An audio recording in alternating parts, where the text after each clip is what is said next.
Are live. All right, so that D low smacks that C low, another pour low. We're getting some good volume down here. Right, you're starting to see volume pour in down here, down towards the low. Kind of a dangerous spot to be getting into a position, as I really consider this area from that 4230 where we had that news event to really 4200 as just kind of a chop zone, not something that I really want to get involved in. I still think that we could kind of bounce around. Amazon 4.5% up, but everything else is looking pretty red around the block. Walmart's green, ExxonMobil's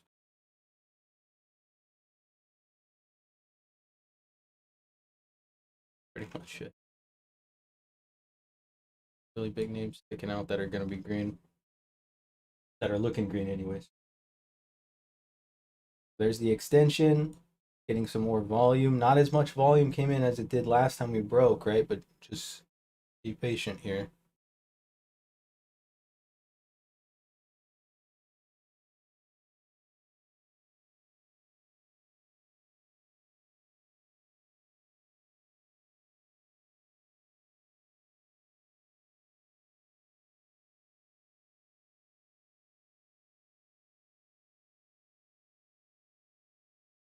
Seeing those 1,000 lots, 1,000 volume right there coming in.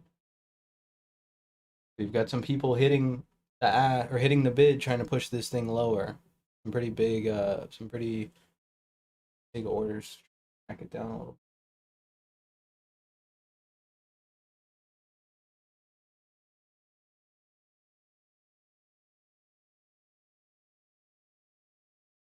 Do a volume check comparison to yesterday.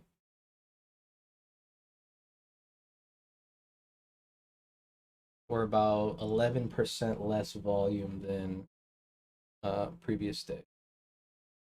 So still really light volume. On the downside, we had really light volume on the upside yesterday. So just not a lot of people out here competing for this.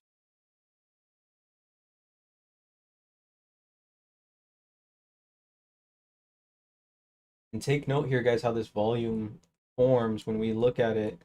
So we have our level for that CPI report. This is where we were at when the CPI report came out. We had this kind of big bounce during Globex. Open, that B high takes it up. D high breaks us down below. And look at the difference in the volume to the upside comparative to down here, right? We're starting to get little blocks of volume down to the low, but uh, not really anything crazy, which is more supporting that this is just a liquidation more than anything.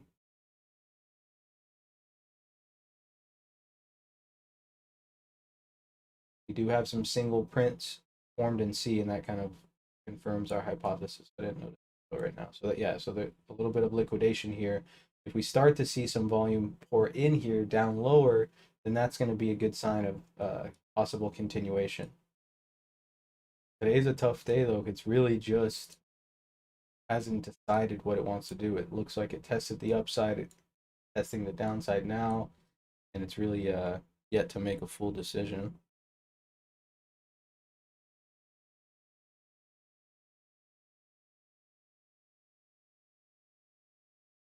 Getting pretty thin down here. These 603 orders that traded on the low all traded on the ask. One of them.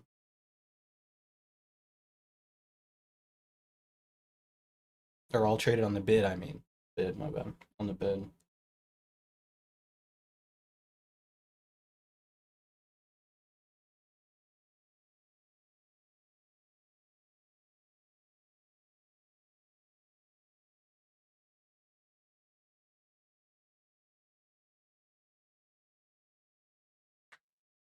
I can tell because I'm looking at a split profile on my on the DOM. On my DOM I have this split profile. We can see that there was no uh, orders that traded on the ask. Everything traded on the bid over here. So this is a sign that sellers are trapped. We got 603 sellers selling into the bid, and they need to get price back below this, or we're going to start seeing some short covering. It's not really, yeah, it's not really like life-changing information, but just something that I like to look at. I feel like it helps me. It tells me that they're trying to aggressively sell the low, and yet price wasn't able to go lower. And I mean, you pick up that same information from a regular volume profile, 603, regardless of where it trades at, bid or ask. It's still 603 contracts on the low, and it's for some reason not breaking that low.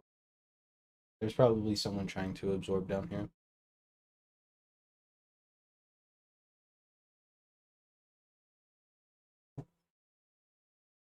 They've been playing ping pong in the market the past couple of weeks. And with the Fed meeting next week, that's gonna everyone already knows, okay, we're getting a quarter basis point raise, and now we're gonna be looking at what's next, right? So what is Powell saying next that's gonna happen at the next meeting? And the next meeting I think is in May. There you go. They finally break it. Selling happens. They're able to actually skipped a couple of levels. They go back and they fix it. There it goes. They're selling it again from that 15.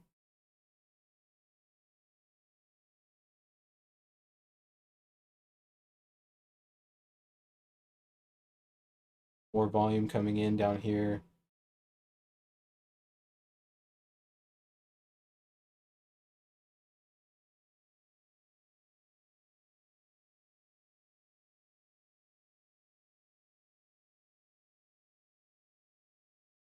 But yeah, so with that Fed meeting coming up next week, I think that everyone is really anticipating that, and before they decide to, either run the market up or jam the market down, that Fed meeting is going to be like an extremely important event as far as way ahead, right?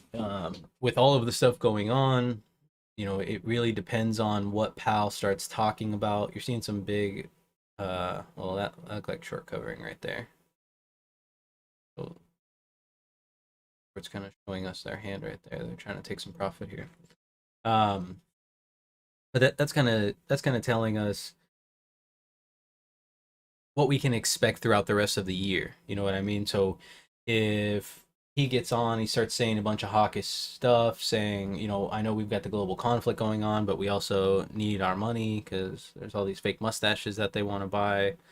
And they start collecting, they start tightening, they start, talking about a full point basis hike to combat inflation. Um, it's really my personal opinion. It's just a scam of what's going on, kind of. But unfortunately, that's what we have to deal with. So, if you guys haven't read up on like Enron or the Lehman Brothers and kind of how all those things went down, basically it was the Fed that fucked everything up. And then they just kind of pick an scapegoat and just like, oh, okay, your company's gonna go bankrupt. Sorry. And then they just kind of pass all that debt to this company and then disperse it throughout, all of these other things and just deal with it later. And we're kind of seeing the after effects here. The VIX is still climbing up. Still hasn't broken its high of the day though. High of the day was just under 30.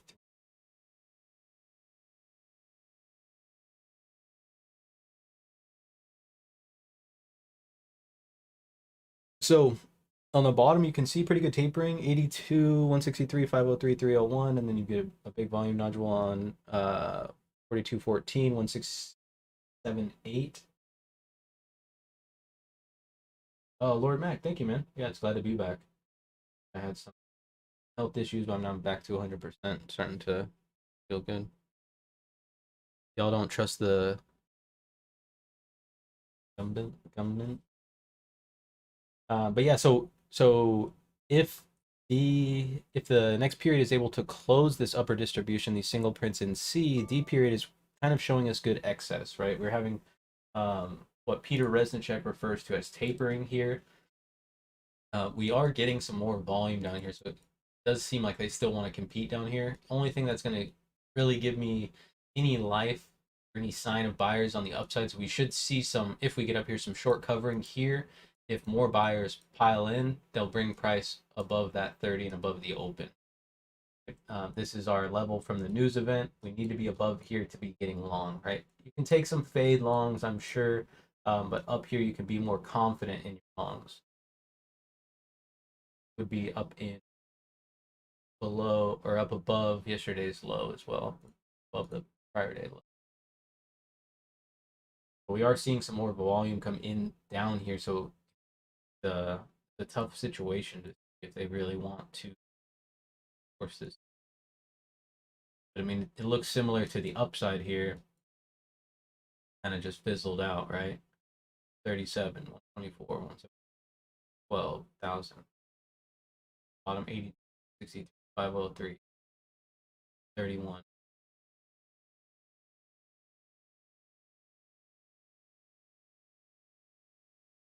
Yeah, the rate hikes are priced in so far, but it really just depends on what Powell says next week. He decides that they're going to be uh, he decides they're going to be tapering more. They're going to have to continuously raise rates. It could get pretty bad. I saw a news or a tweet today that said Biden said um, he said that the reason for inflation, the reason for a high inflation report today was because of all the sanctions put on Russia. I'm sure in the past, you know, how many days ago until the 24th when Russia invaded Ukraine, or the 20th, was it 20th or 24th, one of those days, and then the sanctions started pouring in barely last week, but they caused 7-8% inflation in a week. I mean, it's just mind blowing that that's just even like people just accept that answer. They're like, oh, that makes sense. Like, what? So you think we're gonna have a fake out move on the meeting and then a retrace? Which direction are you, Lord MacIver?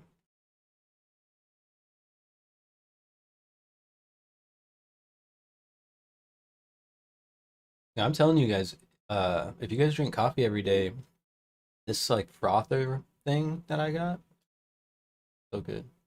Put your cream in there, and you can even it makes it cold, it keeps it cold because I don't like hot coffee, not really at least.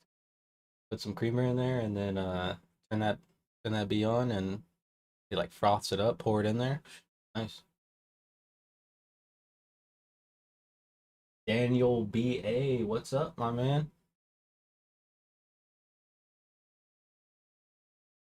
Welcome to the stream. If you guys can do me a favor, if you guys are watching on YouTube, go ahead and smash that like button so we can start to share the magic of the TPO with the rest of the world. Right, because that's what we're all about here. Maybe downwards for the fake out of trap the short. Yeah, that makes sense. Makes sense that the market tries to price it in. The big thing today though is going to be the CPI number. I might leave this number on here until next week, just because we don't really have any other news events or any news catalysts. I'll probably just write it down. I like having lines on my chart that are unnecessary.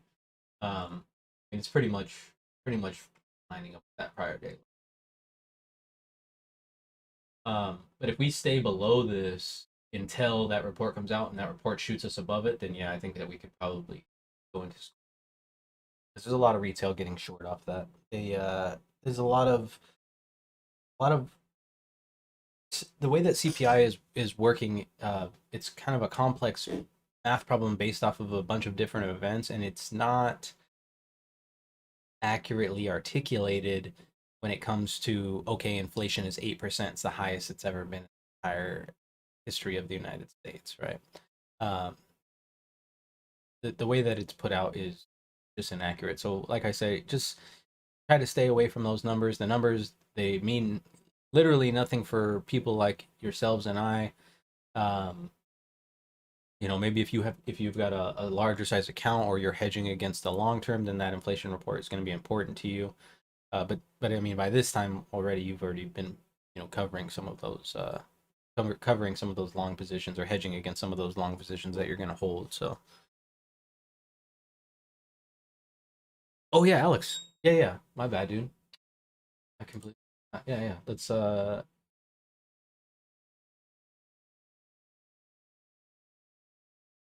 close.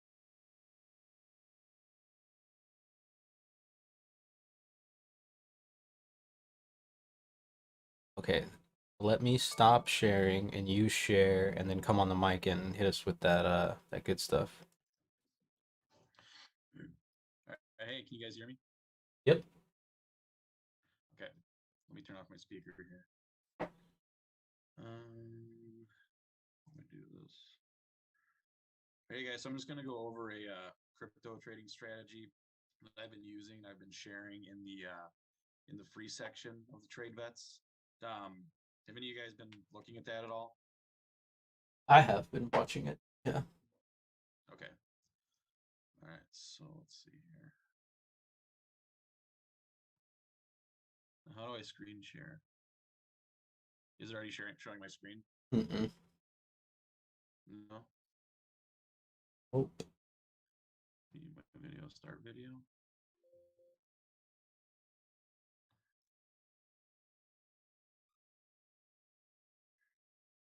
there should be just like a little button that says share screen. What about just share screen? Oh, there we go.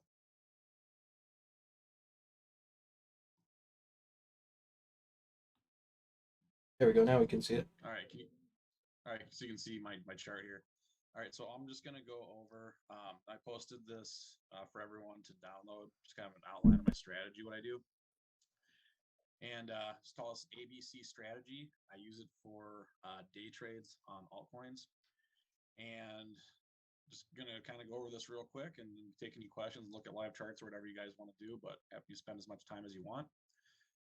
What I like about this strategy is on these super volatile altcoins, the strategy will give you precise trade entries, a stop loss, which I use as an invalidation, and a definite take profit where you kind of force yourself to take your profit and get out of the market. Works really well on the alts. It doesn't work on all of them all the time or anything. Nothing does, but it's pretty consistent. What I like about this is you talk about, thinking fast and thinking slow lately. This is more of a slow thinking thing. You get to watch these develop. You kind of have time to plan them. And a lot of times you have a good amount of time to get that perfect entry that you're looking for. The way I do my risk reward, they're super highly profitable when they hit the target. And if you've been following me, a lot of these targets do get hit, even if they seem kind of lofty.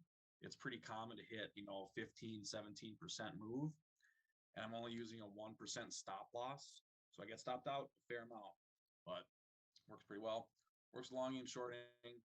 Anyone can use this and learn it. All you really need is your eyeballs and candlesticks. You don't need an RSI. You don't need any indicators or anything like that. Volume profile, VWAP, stuff like that. I still use them. They help a little bit, but I don't think you need them. And it really gives you a lot of free time once you learn to recognize this pattern that I trade. I'm at the point now where I've been doing it so much that I can really look at a chart and instantly kind of determine if there's anything actionable or what I want to see before I get interested in taking action on a trade. So that's what I like about it. And what I don't like about it, stuff that sucks and is hard to deal with, is you get stopped out a lot. You get stopped out about 75, 80% of the time. I need to re-enter a trade. And psychologically, that's very hard, especially at first. But eventually, you get accustomed to it.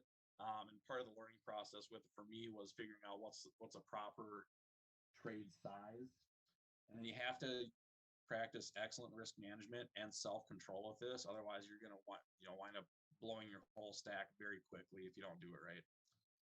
Just kind of outline what the structure is that I trade. Um, Hey Alex, can I interrupt real quick? yeah, What what are you trading on? Are you trading on Bybit, Binance? I trade on Bybit. Okay, I just wanted to, yeah, because I think that this, if you are trading on one of the um what you call it, one of the exchanges that has less liquidity, it might be a little bit more difficult. But Bybit has great liquidity. So. Sorry, go ahead. Yeah, I mean, I'm a big fan of Bybit. It's been good to me. But first thing I want to do is just kind of what's this simple structure that. And did you have any other questions before I keep going? No, no, that was it. I just wanted to, because I'm on Bybit as well, so I just wanted to Yeah. So just kind of the simple structure. I just drew it out here on TradingView. So I kind of have here what an ABC structure is. If I'm looking to get bullish and take a long, I'm looking for a three-way move down. A down, B up, C down. A and C are always in the same direction, and then for me to get interested, C has to go past A, and then come back and retrace the other way and start going up. And then that point where A had its eclipse, that's where I look for my entry. Okay. And that's the inverse if I want to take shorts. Again, wave A goes up, wave B goes down, C goes back up. Now again, these look nice and clean. These are going to zigzag all over the place. What you're looking for is either three clear trends. And then what you look for is either the long or the short when the C wave retraces back past the A wave. Does that make sense? yeah, that makes sense. Okay. Um, and again, I really like this. I don't think it's going to mess with how you do TPO. Again, this is really just for day trades. Normally, these setups I've noticed they take about 10 days to 2 weeks for to have a complete ABC structure that I would want to trade. Now they happen all the time. They happen on small time frames, but I don't really mess with those small time frames. Targets aren't as reliable, and there's just more I would say randomness in it.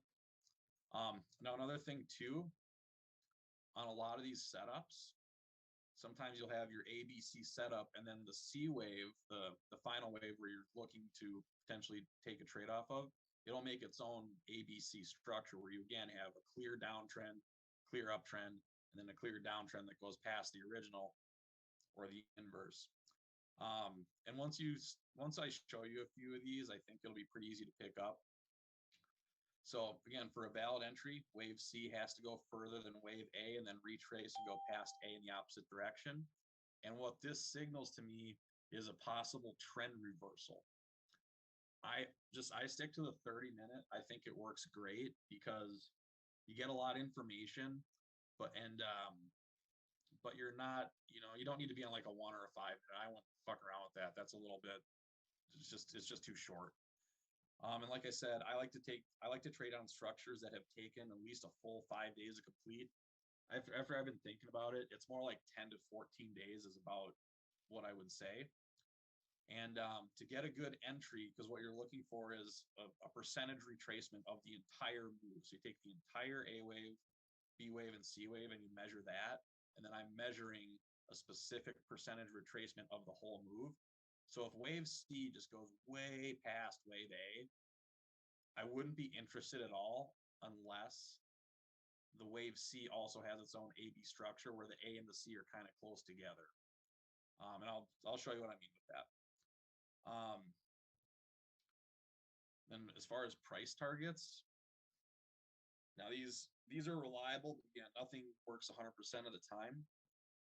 But on a completed ABC structure, you can see one here I did with Solana. Once you have one of these ABC structures and they're completed, meaning the wave C is done going down and it starts coming back up, the retracement from the top of A to the bottom of C, it typically falls between 38 and 50% retracement. I mean, sometimes it's way more than that. Sometimes it goes, sometimes it retraces and goes up 200%. You know how these coins are. But these two areas are very, very reliable. And the one that I target the most often is right in the middle of the 38.2 and 0.5 fib retracement. That's 0.441. I add that to my fib tool in TradingView, and that's my red line. That's the price I always target. And then here, this is a pretty clean looking, nice looking ABC structure that I traded a while ago for Sol. So what happened? Price went down, zigzagged around, but this is a clear downtrend. Then you have a clear uptrend here, and a nice clean clear downtrend there. And again, for me, it signals that we have a possible trend reversal, or at least going to get a nice retracement. Once price comes back up and goes past this A here, that's where I start taking my trade. Okay. And anyone have any questions so far? Okay. So, and then one thing, what was that? Chris said he likes this. Yeah, it's pretty simple, and I do my best to share as many strong setups as I find. I don't share everything I trade, but I'm happy to go over this with people one-on-one. You can message me if you want on Discord. I've showed a couple people some trade stuff, and I don't mind doing that at all. I actually really like when people ask me a question or show me a chart just so I can look at it. It gives me more practice and hopefully help you make some money. And then if you're gonna do this, again, you don't need. I think you can have free TradingView. Again, I still stick with the volume profile and VWAP that I learned from Brad just because I really like those. But this is just, for me, this is a way of using market structure just in a different way to be taking trades. That's, again, reliable, gives you a ton of free time, and very profitable when they hit. You just have to get used to the fact that you are going to get stopped out most of the time, but it doesn't matter. It's over the long haul. Your wins are going to be so big that when you're losing your little stop loss, it's just, trust me, it doesn't matter. You're going to make money. Now you're going to have times where you lose money, but overall you make money. Now risk management is huge with this because it's not a high winning percentage strategy, right? The wins are big, and I'll kind of show you how you should determine if the trade's worth taking or not. But the losses, you're going to have a lot of losses. Alts are extremely volatile, which is why I use such a small stop loss.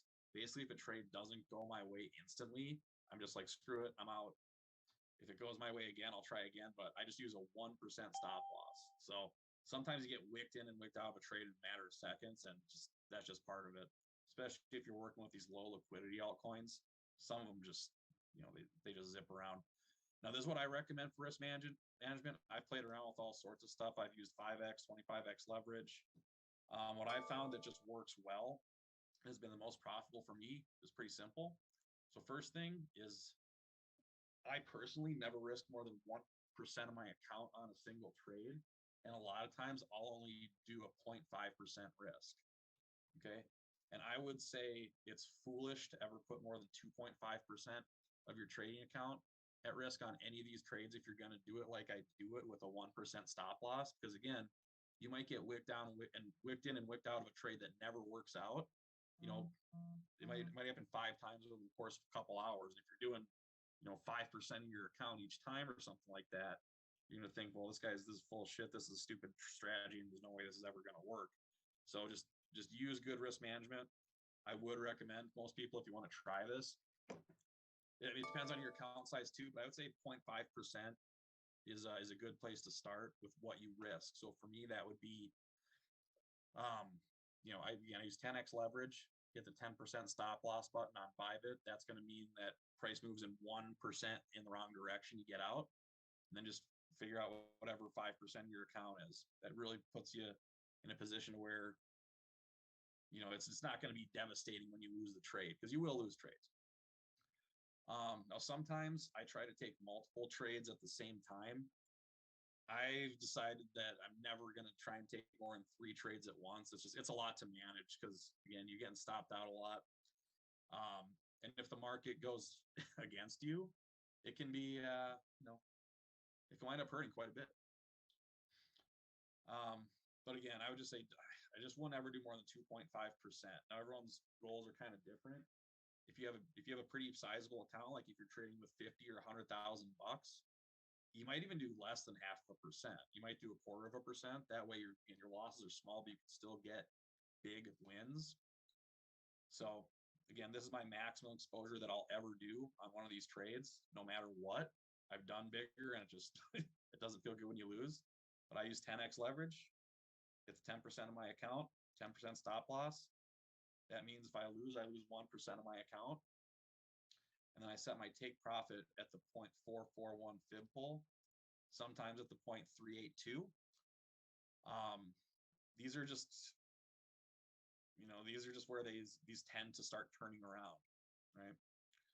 Now, as far as, when you see one of these structures, when you see one of these ABC structures, when I do my fib pull, again, I start from the bottom of the first wave, or the top of the first wave for a long, and go to the bottom of the last wave, pull the fib. I had to manually add this 0.441, which is the place that I like to target. But, that's just what I do. I added that in there. That's pretty easy to do. If anyone has a question on how to do that, just message me on Discord.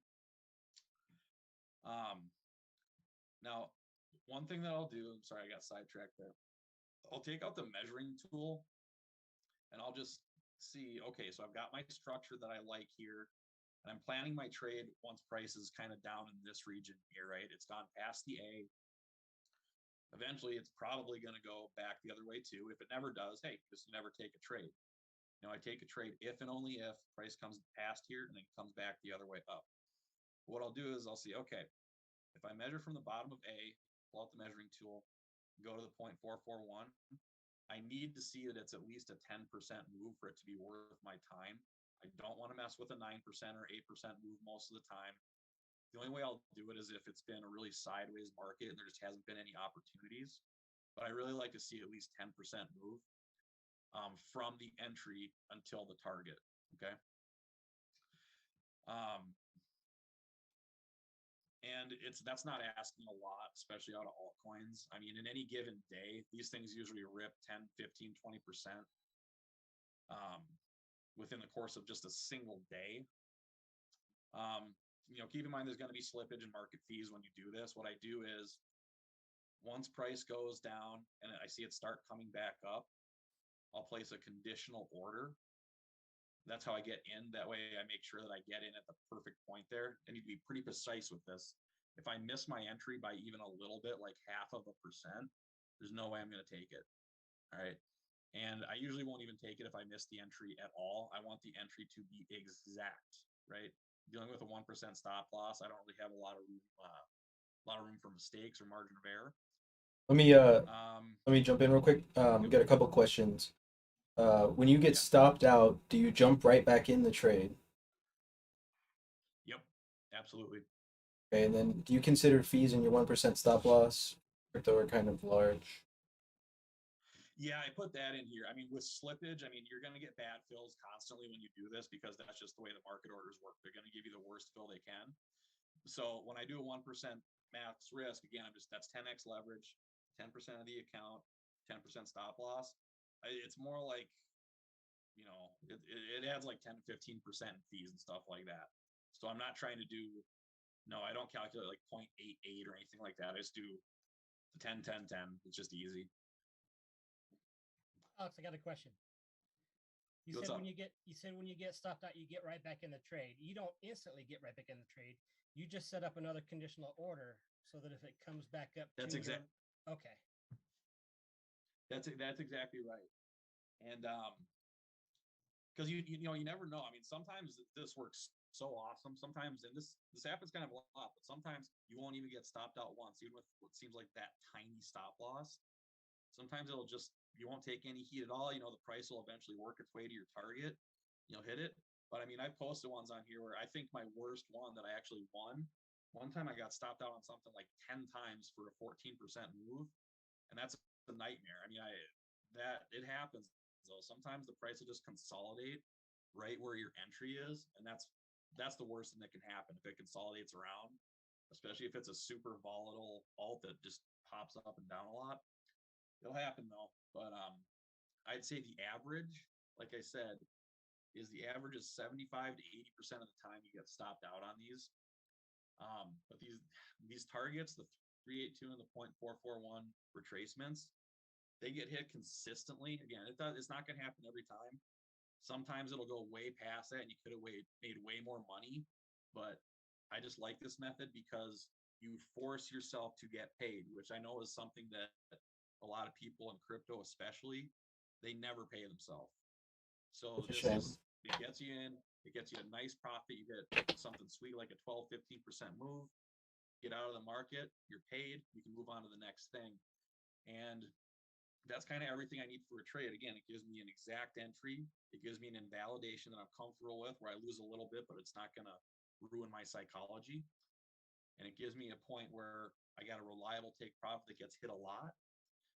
Sometimes I will take profit early. Like if I've got an ambitious target, like if my target's 20% away, that's pretty ambitious. I mean, if it gets to 15% and I'm thinking, geez, Bitcoin really looks like it's bottomed out here and it's going to turn around and take the market with it. There's nothing wrong with taking profit on a 15% trade. That's a big win. But I do try to make sure I'm at least in very close to where I want it to be with my target before I take profit. So I can't tell you how many times I've taken profit way too early and then been like, oh man, I could have made, I took it at 8% and it went to 18% a day later, just like I thought. So, this also, I'm seeing how this works for stocks. I got a couple stocks I'm watching. But I mean, for me, again, there's always going to be uptrends, downtrends, uptrends, downtrends. And this is just an easy way to kind of play off those where you're just kind of playing in the middle of the market with an easy pattern to recognize. And I don't know, it's been working well for me. I mean, again, I've been sharing and journaling in the free altcoin section. And I mean, so honestly, sometimes I just look at these happen. I'm like, wow, I can't believe it.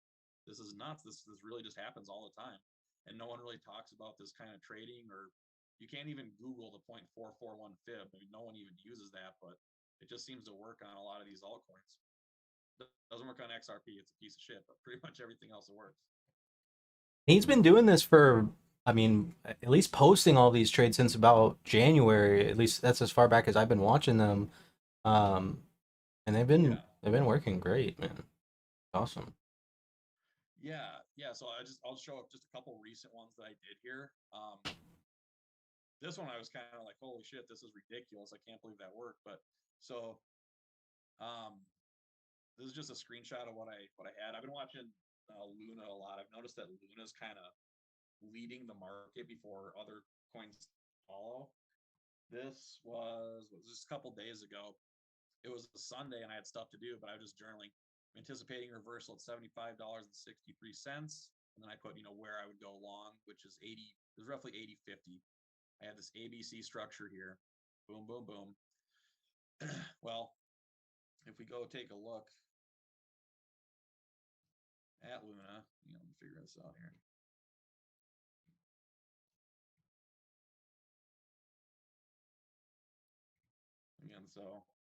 Again, anticipating reversal at $75.63.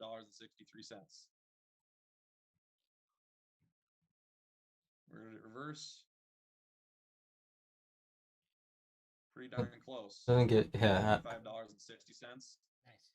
Entry right there. And I posted this after. I was right. I wrote this long ass thing, which is why I edited it, but I was saying, I think Luna's going to go to new all-time highs, and it actually did. Luna bounced right where I thought it would. I'm entering very small, long. It was actually 80.32 is my entry. Hypothesis that we're going to make new all-time highs this month. I didn't think it was going to happen the next day, but lo and behold, it did. I didn't actually try to take profit at all-time highs. I took profit at the 441 target, which is like an 8% move. But if I would have held it, would have been a lot better off there. Another one, there's a trade I'm in right now on what's it called, KNC. I have no idea what any of these coins do. They just kind of all trade the same way. At the time here's what I'm looking at with this coin. I think we might, I think this might be a top here. So if we retrace past here, I'm going to enter long. Alternatively, if we make a new higher high and retrace below the current high, I'd short from this location, which was the previous high. And I just wrote, I don't have price targets for this scenario yet because it hasn't happened. And I need to for me to get my targets, I need to have that fib pull from the whole move. Okay, so if it goes higher, it drags all this other stuff up with it. And this one's doing pretty good. With this one, let me just get rid of this, clean this up a bit. So what happened was, this was not the high. I took a couple shots at it. I got stopped out, I think 2 or 3 times there. And then it made it a new higher. And like I said, set up my short position from this high. This was kind of hard to get into. I missed it initially, but it actually came back here and I got in here, which was awesome because it just went all the way down. Not taking any heat. And right now that one's at, 12.62% move. I was thinking about locking that in, but I'm just gonna let it go. I do think it's gonna hit that 263 area right there. And hopefully that's helpful and that gives you guys a kind of a solid understanding of what I do. And then I did post this little PDF that I've been going over in here in the altcoins section. But yeah, do you guys have any other questions? Do you have any coins you want to look at so I can kind of show you what I look for live? Or a couple of questions here. If you keep getting stopped out, at what point do you consider it a bad trade and stop trading? Well, let's say you're getting in the trade and so, okay, so yeah, so I'll answer that. What was the other question you had? The other question is, do you find this pattern plays out more on any particular charts? I don't know if that's it. Double R, are you looking for time frame or like coin specific? Yeah, sure. So while I wait for his response on that, I'll just answer the first one. So, I mean, yeah, there is a point where I'll reach my breaking point and I'll say, screw this. I'm done getting stopped out of this one. So I had a bad loss where I screwed up. So one thing that'll happen is, I still make mistakes with this. I think I was trying to short waves. Yeah, it was this one. I posted, and I just took a note here of what I screwed up with. So waves has been super bullish lately. I don't know anything about it, but I guess it's a Ukrainian coin, which probably has a lot to do with why people are buying it right now. I don't know. But one thing that can still happen is sometimes you'll want to see something that just is not there.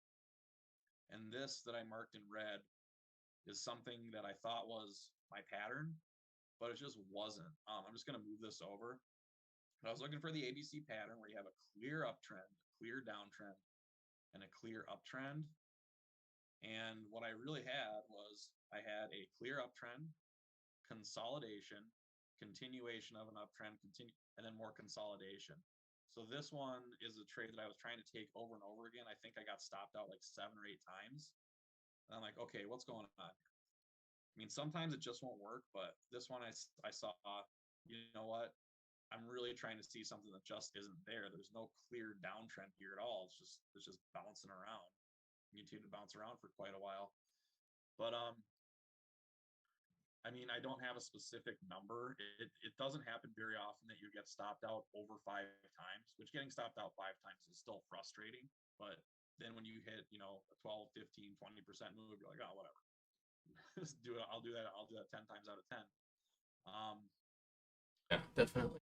I would say my breaking point's about like 7, 8 times though, where I'm like, all right, screw this. I'm getting too upset because if I'm sitting on my computer all day, taking one trade an hour, losing 1% of my account each time, that's not a good feeling. And that's why a lot of times I'll just use 0.5% risk. It just makes those blows feel a lot lighter.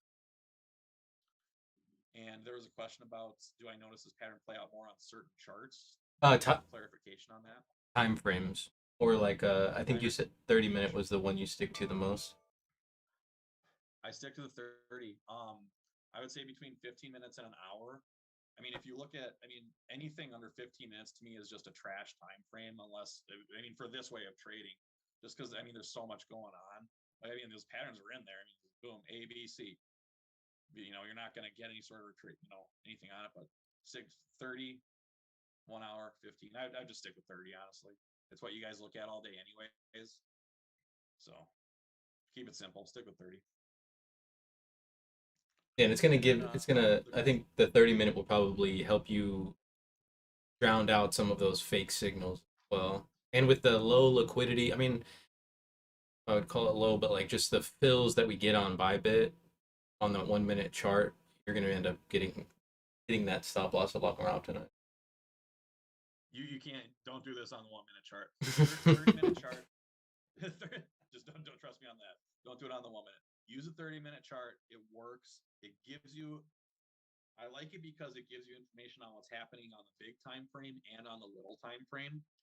But really, again, remember, these patterns, they're there all the time, but to see a nice big size pattern, it usually takes a couple weeks for one of those patterns to fully develop, mature, and complete itself. And then you actually wind up getting in the trade. The trade usually, and again, I'm saying an average of 12 to 17% move. That 12 to 17% move, if it's going to happen, it usually happens within like 2 or 3 days. So what's cool about this is, all I do is I really set alerts. So do you guys want to, does someone want to give me any like random coin that I can take a look at and sort of show you how I would look at it with a clean chart? Because every chart I have is going to have a bunch of notes and a bunch of crap all over it. Let's look at BNB. Something you like to trade. BNB? Love BNB. Or ADA. ADA is a good one, yeah. Big ADA fans here. ADA. ADA. Dead project. All right, so ADA is one that I still do chart a little bit. So this is actually really good right here. So for ADA, you got an A, you got a B, we've almost got a C. So what I'm going to do on ADA is, let me just move this out of the way so I can see exactly where I need it. I'm going to set an alert right about here, a little bit before the bottom of the A wave. Again, can you guys see that? Again, there's a lot of up and down, but to me, that's a pretty clear downtrend and a pretty clear uptrend. And now it looks like we're pretty clearly going down again, right? So what I'm looking for here is, I'm just going to I'll set it a little higher, just give me a little time. This looks like it would be something I'd be interested in. Well, I might not be interested in trading this just because I don't know if the move's big enough. So I got my pattern, and okay, if this goes past here, I got the potential for an entry. And I'm just going to kind of predict where I think it's going to land. This looks like about where it's going to land. I mean, we had a bottom over here. I might want to test that bottom region again. Who knows? But hypothetically, let's just say that. So again, what we're looking for is, this is going to shoot around, maybe come down here, screw around. And if it comes back here above this line, that's where you take your long position. So now what I do is I just take out my measuring tool and I say, okay, what's the move? Okay, if it's 0.441, that's roughly a 12% move. That's a trade I would be interested in taking for sure. And it's not asking a lot. Just asking it to go from 77 cents to 87 cents. I mean, it seems like it has no problems doing that move. So, and again, this is day trading. I wouldn't call this swing trading. I've screwed around with this for swing trading. I don't think it works. Like I posted this a while ago. I had this super ambitious target for ICP just because I made me think of the Insane Clown Posse. But I was looking at this massive structure for a swing. Now this thing has basically done nothing but go down. This is a real piece of garbage. But I saw that, I kind of zoomed out, went on the 4 hour, and I saw it had this giant structure. Boom, boom, boom. And I wanted to just see if it could hit this target here. I'm like, okay, I'm not using the 441 here just because it's such a massive percentage move. It seems a little too ambitious. Yeah, 48%. That's not really what I go for. But I want to see if it could hit this up here. I didn't trade it. I just tracked it. But like that would have been something that's a potential swing trade. I mean, it might get there someday, but this setup played out, and it's kind of interesting if you notice. You got this giant, massive structure that I was looking for the retracement on the whole thing. And then you've got this second ABC structure here on the massive C wave, which has its ABC. And then on top of that, we'll call this the medium size structure. The medium size structure had its own small time structure ABC wave. And it just didn't get there. I mean, it made a big move from what would have been the ultimate best entry here, where you have your final down, up, down, ABC trend. And what would have happened here, I mean, if you would have traded this, again, it hasn't happened yet. That doesn't mean it won't ever, but I have no interest in holding an altcoin long for, weeks at a time. It's just, I got other stuff to do. I'd rather get paid in a day or two and move on. But what would have happened here is you would have had a little bit. You probably would have got stopped out a few times here. Eventually, if you timed it perfectly, which you never will, could have caught a 30% move. But yeah, that's why I don't like to mess around with something that took a couple months to complete. Really looking for something that takes 10, 20 days max, I would say, to complete. And it might sound like a long time, but these alts tend to follow along with Bitcoin, but each one of them does do their own thing. They've all got little differences going on. So what I've got in here is just kind of all the stuff that I look at, just anything that's sort of well known. But one that's been just rocking is Near Protocol. I don't know what the hell this thing is, but I've hit a lot of trades off of this one. Luna's been really good. Luna's been super bullish, which is nice, but yeah, I would say ADA, that's a good call out. I would actually just mark that off with I'm looking for a long possibility on ADA. Oops, ADA. One question real quick. That's a good enough trade for me. You take volume into consideration when the pattern is forming? If yes, what do you look for to qualify your trade, or do you take every trade that breaks the peak of the A? I won't take every trade. I will take, I don't trade every coin. Like, for example, some coins have kind of been fizzling out, and they just haven't been moving. People aren't buying or selling them. They're just, the volume's not there. Example, that would be like Litecoin, as it just seems like people have lost interest in it. Gotcha. Fell off the charts. Yeah, I mean, I used to have it on here, but Litecoin has just people don't care anymore. People care right now about Luna. Some people are still holding on to hope for Solana. This Waves coin has been on fire, but it's been going up only. But I don't like Bitcoin or ETH. I do not like them because you can still trade this on them, but the volatility is lower for the big moves. But in a 30-minute time frame, they'll still stop you out just as much. So you're going to get stopped out as much with that 1% stop loss, but you're not going to catch 12-15% moves as often. I'm sorry, what was that? Oh, do I look at volume? No, I do keep the daily sort of range profile up. I took Druthers TP off just because it got too hard to see what I was doing. I'm still trying to learn that, but I'm not at the point now where I'm comfortable doing TPO, because I'm sure, Brad, you can tell people, you need to make split-second decisions, and you're trading, just inside of each bar. This is just a way that I can look at market structure, see something that happens frequently, and it just gives me time to plan it. It gives me a lot of free time, and it's a pretty profitable strategy too. But volume, that doesn't really have anything to do with my strategy. I've tried looking at it, seeing what it does, and just, over the course of 2 weeks, it's just not. It hasn't given me any sort of edge, I would say.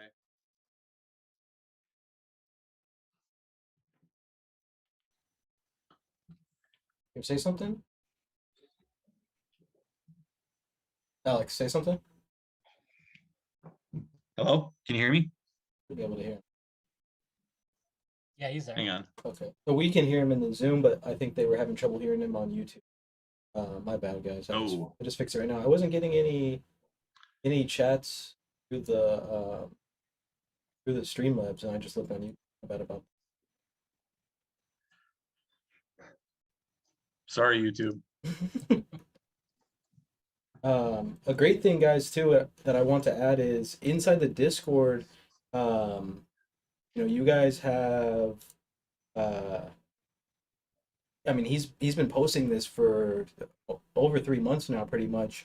So So he's basically done the back testing for you when it comes to this. You can just look back at all the trades and how he's setting that up, and it's going well. Oh yeah, I changed the volume. It has been going well, and I posted some big winners that I haven't been able to take because I'm doing other stuff, or they're just not at my computer.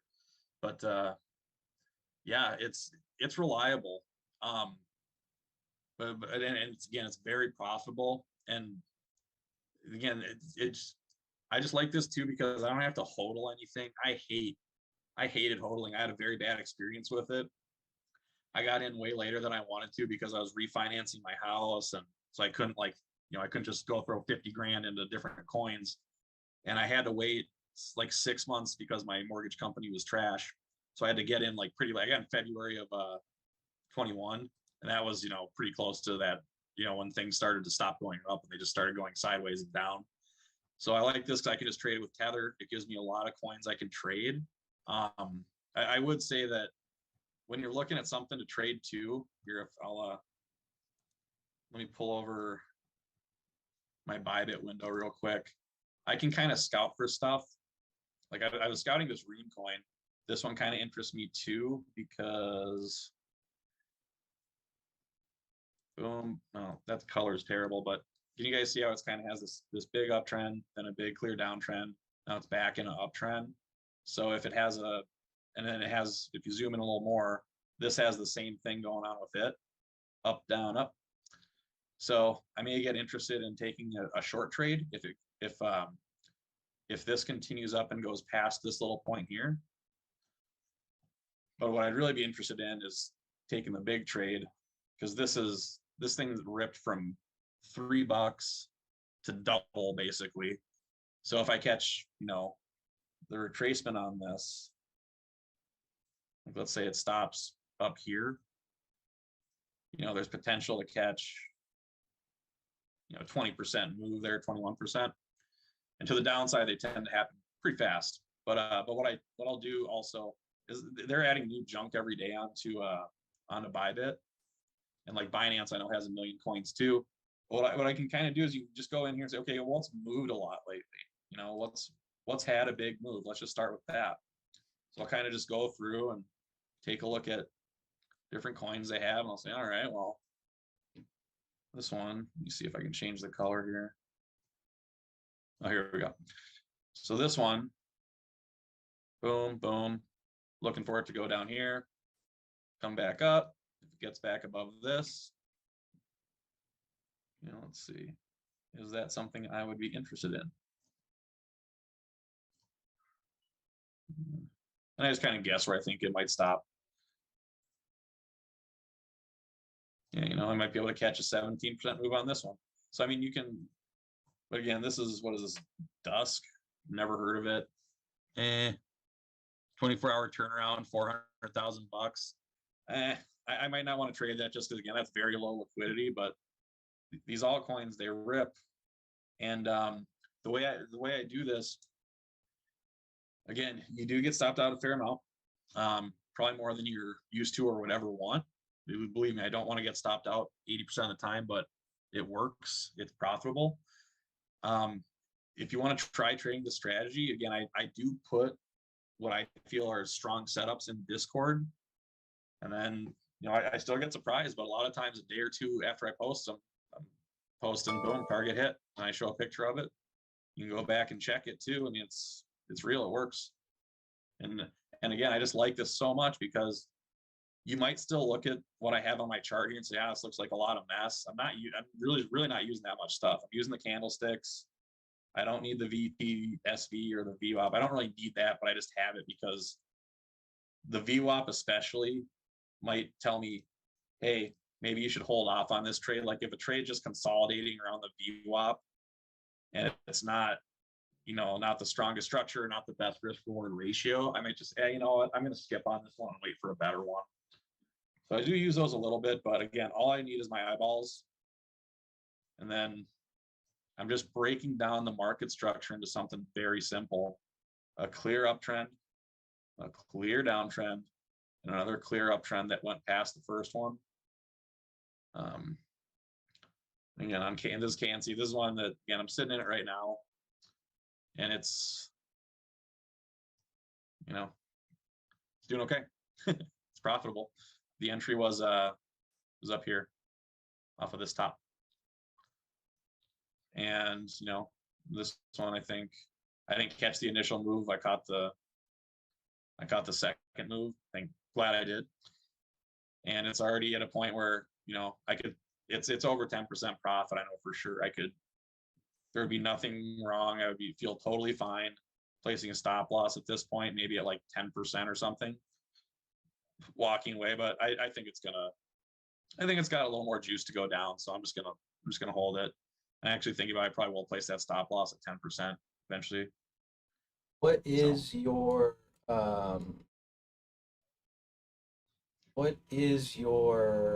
average move that you're looking for to get trade? Like, are you looking for at least 10% or 10% is the bare minimum? Okay. Yeah, 10% is my bare minimum. Let's see. Yeah, and other Alex. One of the other, how many Alexes do we have in here? Like 4? All right, you might be able to use a harmonic pattern trading view indicator. Interesting. You know, I'll check it out. I just like looking at it myself, but I'll check it out and see how it works. Actually, let me, because I know that the way I do it, I can recognize what I want to see. Harmonic.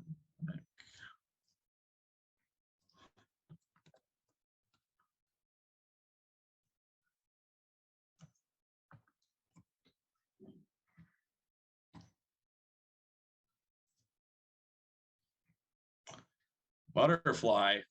I'm not using Gartley's. Let's see. ABCD.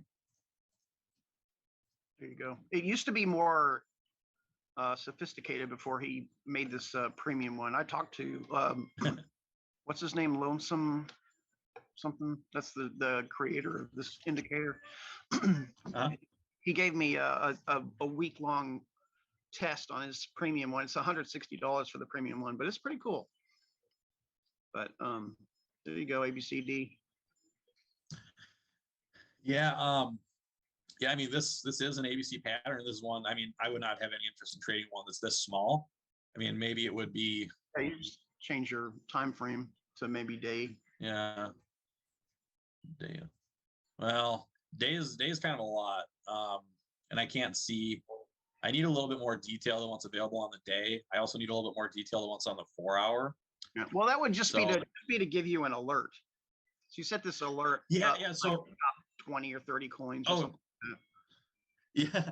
No. Yeah. So again, I've got my coins I like to trade. Those are all actually up top here. I just keep Bitcoin and Ethereum just so I can quick look and basically see how's it been acting. So I can see, you know, Bitcoin obviously had a very bearish day today. So did ETH. Luna's been a beast, but these are the ones I've been liking lately. AVAX. Phantom's in a weird spot. I normally don't know anything about these coins, but I talked to someone in the Discord that asked me what I thought about Phantom back here. And I said I'd be looking for a short or something. And then that worked way better than I thought it would. But he messaged me later and he said the founder quit the company. So this thing just has collapsed. But I am still watching it. I don't know. I'm probably not going to take this trade, but I do have a really pretty ABC setup on it right here as I have it marked out. And I'm thinking about that one. I think it would at least get to the, you know, probably up there, $1.56, which would be a 21% move, which is nice. I just don't know. I don't want to deal with something where the community is like, where people are scared because the founder left the company. I don't know how that matters, but especially not in crypto. Yeah. So what I do for alerts though is I had an alert set here. I just had an alert set here before this happened. See if it makes, because I saw it was going up. So well, if it makes a lower low, I'm just going to monitor what happens with it. And I'll probably set an alert here too, just so I can see. But I don't, like, I know that Phantom is a pretty well-known one. Their founder quit. There was this one called Looks Rare, which I think was an NFT one, which I think NFTs kind of fizzled out anyways, but their But community felt rug pulled because their founders took like millions of dollars worth of ETH out of the project, paid themselves, and that thing has just been shitting the bed ever since that happened. So I try to know a little bit about what I'm dealing with, but if it's, you know, popular one like AVAX, Luna, Atom, Solana, those ones move, and they're big caps too. Like those are all, I think all of those are like at least in the top 15. They move a lot, but there's, you know, it's not something that's got a total market value of under $1 billion where, you know, the founder pays himself and then the whole thing collapses. So I want to trade something that's got some sort of decent reputation.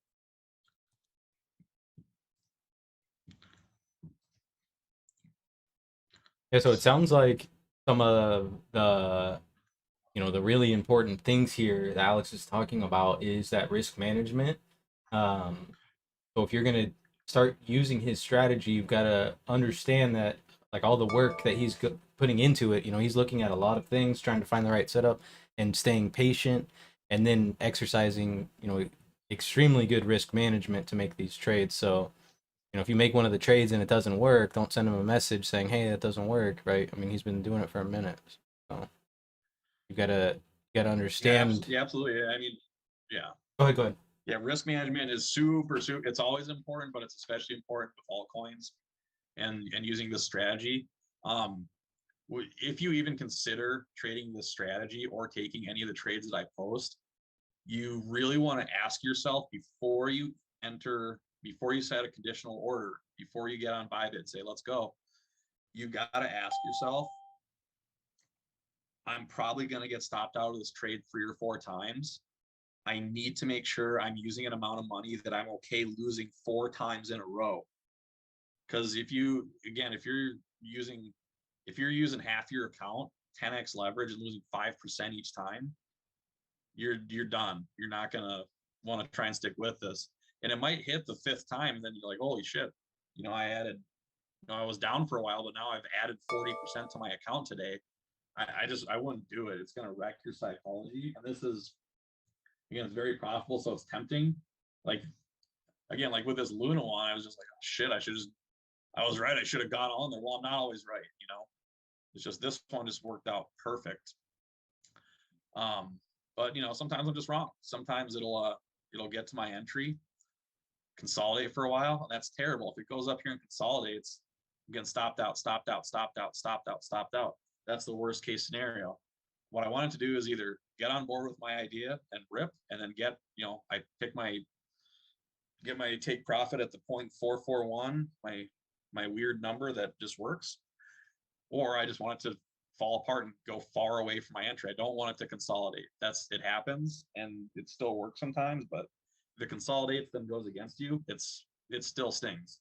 But if you're using 0.5% of your account, you know, unless you got a really big account, it's not going to be that much money. But if you got whatever between $1,000 and $10,000 you're playing around with on this, yeah, it'll still sting a little bit when you get stopped out a handful of times, but it's not gonna, you just got to accept that that's part of how the strategy works. Alex, did you can you zoom in on that a little bit? I asked You a want me to question. zoom in on Just on the A, B, and C there. Yeah. This? Yeah. I wonder, I asked this question. Yeah, there you go. I wonder if you would get stopped out less if you waited for a retest.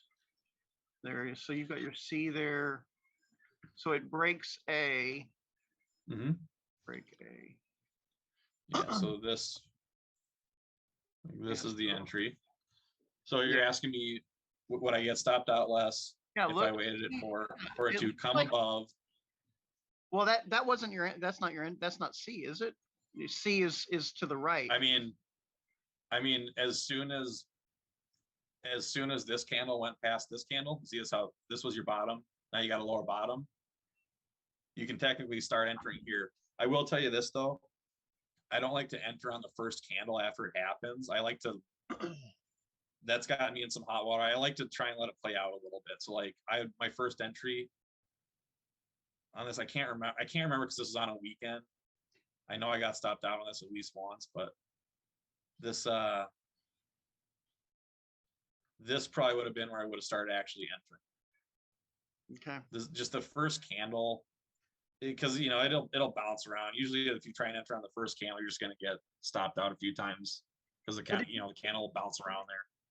If you look though, it went up and then it came back down, and then it went up, that A acted as resistance, and then it came down, and then it broke A. Wish I could show you. I know what you're. I think I get what you're saying. I think that, like. Yeah, over in here's that the thing. Here's the thing. You don't know when it's gonna go. Like there's no. I've looked at this too. What? No, I know. You don't know because and it could also keep going. Yeah. So that's another thing too. I think I should mention. I always do this as a conditional order. It's got to go past it. Then I'm going to set a conditional long order. If it gets up to the entry, then I'll get long. But you never know, man. I mean, I've had ones where it literally just ticks down, that goes whoop, way up. I've had ones where it ticks in and goes the opposite way. I've had ones where it ticks in, consolidates. You never know if it's going to be instant or if it's going to take a little while to start making its way in that direction. I think this one here is a really good example though. If you look, so right at the bottom there where you've got that 0.441 fib, you've got that, see, it came up a little bit, and you've got that green and red box there. You're right there. It met resistance. A little, go lower, move your cursor a little bit lower and to the right. You see it got resistance right there at that A line, and then it came down, and then it came up and broke through it. It came down and it retested right there. That would have been a good place to enter. That's where he got in. No, he got in to the left. To the left. Yeah, side. I think it was here. I think it was here. Started going my way, hit my stop. Here's the thing though. I mean, obviously we don't have that information live, live. Yeah. Hindsight is 20/20. Sure, yeah. Yeah, that's why you got to take every trade. So I'm saying, yeah, it's, it is what it is. But I'm gonna take the shot. Mm-hmm. I'm gonna take the shot when it's there. Yeah. So, what's your risk reward on average? It's usually like 13 to 1. So you can get stopped out 12 times. On the 13th time, you're still profitable, technically. Well, probably like 11 times, but yeah, you can get stopped out a lot. The fees and crypto kind of moves that you're looking for. Yeah, exactly. And just remember, if you're using 1% of your account with fees and bad slippage and crappy fills, tack on at least another 10%. So it's usually like 1.1% or 1.12%, something like that. Okay. I kind of understand where Alex is coming from. That would just be a way to maybe filter out or reduce your filter out, like basically requalify the trade. So I see where you're coming from. You're just like, every shot I'm going, and if it goes, awesome, I got it. If it goes without me on the first one, then I missed that trade. But where Alex is coming from, and I get it. So you want to see the retest, and then once the retest fails, you kind of just bypass that first time you got stopped out. But you run the risk of missing the trade entirely. Yeah, I don't want to miss the trade. That's the thing. I'm more of a capital preservation type of person. Yeah. If I miss the trade, I'm more of capital preservation. That's more. I'm okay with missing the trade as long as I don't lose too much money. I hear you. Yeah, so that's why I was asking. Let me tell you why. Now, me personally, that's not how I do it. You could try doing it that way, but I'll just kind of draw out. Let's say that, okay, so you're saying it would be stupid to do it here because it failed. Well, how do I know it's gonna fail until it does? You don't know it's gonna fail until it does. I wouldn't say you don't know it's gonna accept. You don't know it's gonna accept support until it has. You just don't know. Mm-hmm. Something that happens a lot is It'll go, you know, what if it does this? You're like, oh, well, glad I wasted my time. You know, because again, and again, it's just the way I do it. It's been working. I mean, the proof is in the Discord. If you go back and look at stuff that I posted, I mean, I posted some losers in there for sure. But a lot of these, you know, I'd say my average is I get stopped out. Again, it's about probably 4 times before one of these hits its mark. And the other thing too, you got to realize is sometimes, you know, let's just say that, you know, I'm looking for a short position and my target's here. Whoop. Hello, there we go. Sometimes, you know, I'll get into the trade and I'll take my profit here and I'll just go like this. Well, you got to be okay with that too.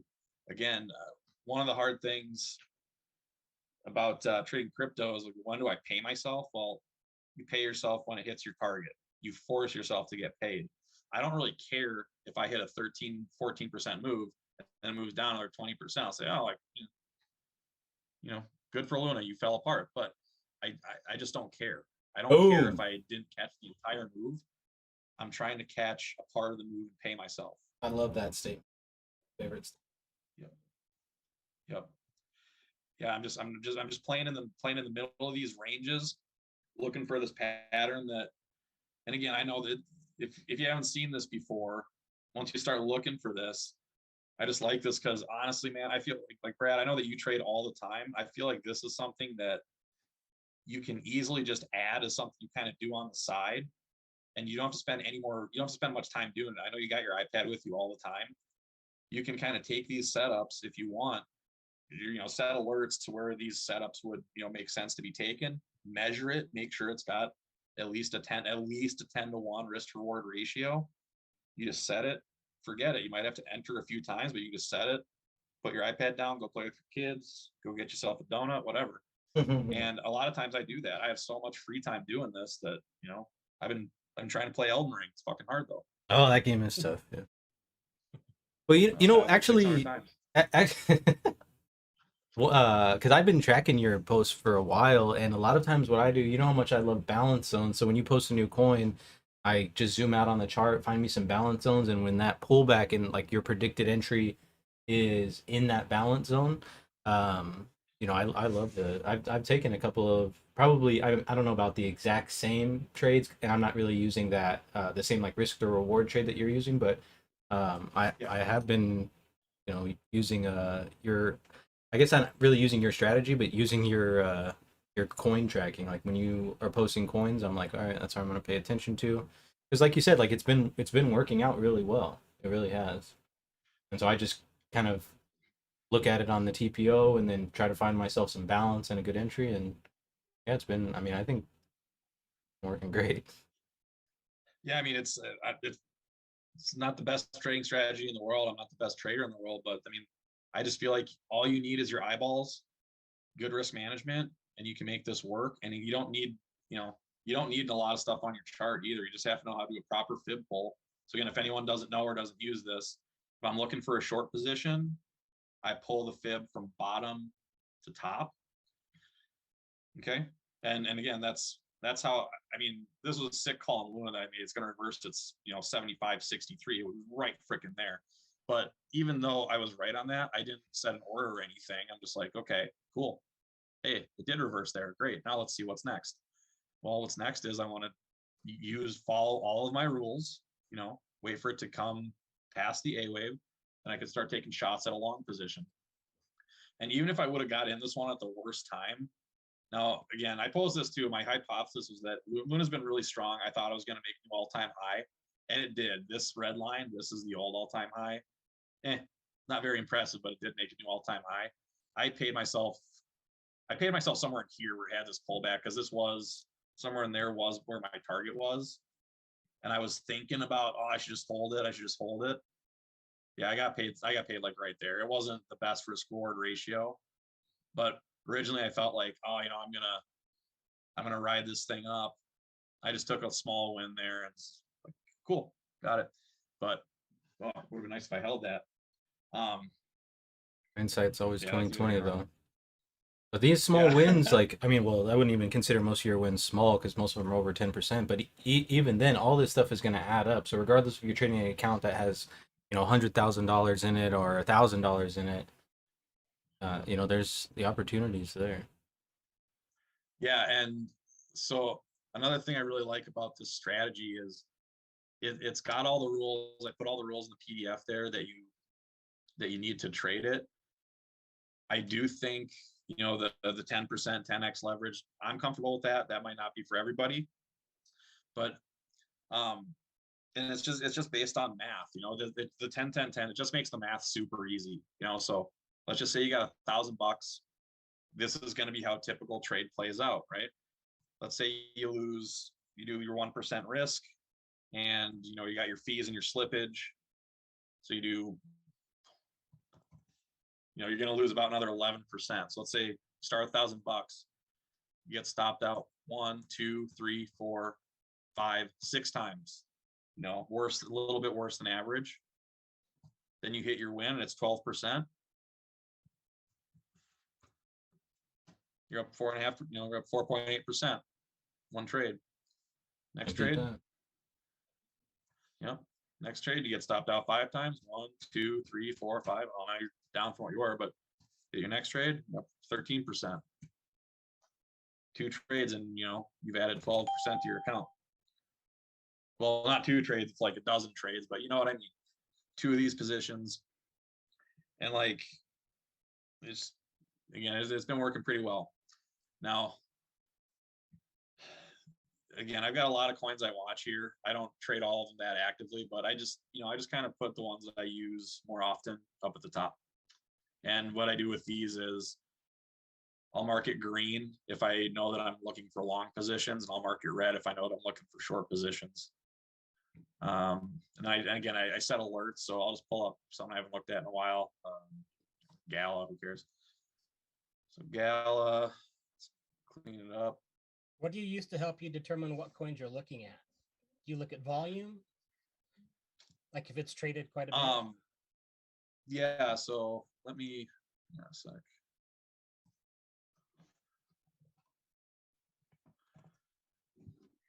You can just use Bybit,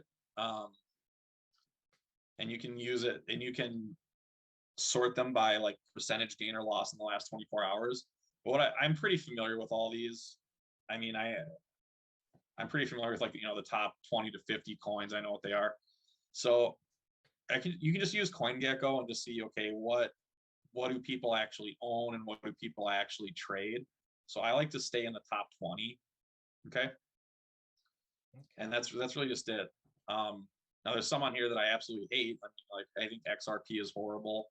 I think Dogecoin is horrible. It slowly goes down. That's all it does. Shiba Inu is horrible. I don't know. But Polygon, Atom, or Cosmos, Polkadot's another one that I just feel is kind of dying slowly. But like Avalanche, Solana, Luna's been great.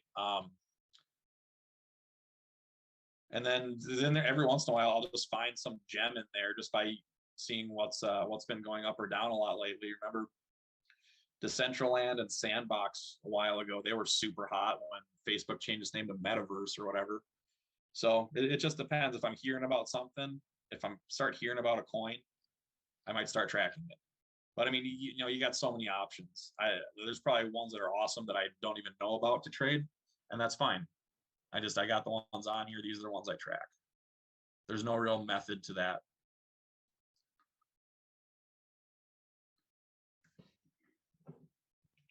Yeah. Also, I would just want to talk about real quick for those of you guys that are going to get into his strategy. Understand that he didn't just look at a chart, draw an ABCD, and then just decide this is the one. He's put a lot of work into it. So before you just jump on live and start trading his strategy, one, I would just kind of just follow what he's looking at. Obviously, he's the master at this, so follow what he's looking at, look at the same things, see if you can start seeing the same things, and then start venturing out. Bybit offers the sim trade on testnet.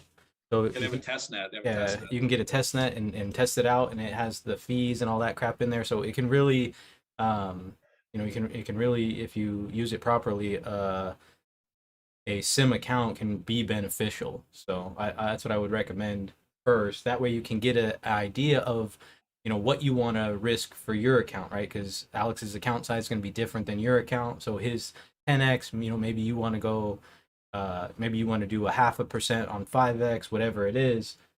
But using that test net's going to be a way to help you out before you just jump in the deep end. Yeah, and another thing too. I mean, this whole strategy, it's really, these ABCs, and these fibs, I used to think they're silly. They're reliable though. It's based on, these patterns are just based on its market psychology, But first thing, make sure that you're asking yourself are there 3 clear trends here, right? So I want just to give you an example. As this is happening in real time, again, if you're looking at this and this and this is going to be your ABC, right? And I'm guessing this one did hit the 0.441. Let's see. Yep. Boom. Right there. So this one, 12% move. That's, it's trade out, take all day. It's what happened here. When you got stopped out, probably. And again, this is just how I do it. I've done this for a while, and this is what I found to be the sweet spot between getting pretty nice rewards and not getting stopped out a ton. Yeah, you probably would have got stopped out. Looks like at least twice, which is fine. Get stopped out twice, minus 2%. Add 12%. I'll take that 10 times out of 10. But make sure you see that there's a clear downtrend, a clear uptrend, and a clear downtrend that goes past the first one. Make sure that you have that. And once you start seeing that, you'll just kind of get used to seeing it. It becomes very easy to look at a chart. Like looking back here, this is a pretty obvious one, but it started way up here. Boom, boom, boom. What do you know? Right there. Now we went a little higher, but honestly, wouldn't you rather just get paid here than have to sit through all this? I mean, when this happens, you're probably going to get nervous and close the trade. I mean, it starts coming really close back to your entry here. It's hard to sit through that and wait for more. Just pick that's the spot I like. I would just use it until you start, maybe you come up with something better, but this is, for me, the 441 is the spot. Now, sometimes I use the 382. Again, if I measure this out and I see that, okay, I'm looking for, oh my God, it's a 30% retracement at the 441. 30%'s a lot. That's asking a lot. It's probably gonna take a while to get there. I'll probably just target that 382, just because the further these targets get away from the entry, the less likely it is to hit them. But again, this area here, 382 to 441, it gets hit pretty quick. Like I said, I'm usually only in these trades for a day or two, and I don't have to do anything. I mean, my take profit set, I can go about my day. I can screw off all day if I want, but I'm usually just here looking at the charts, trying to find the next greatest trade.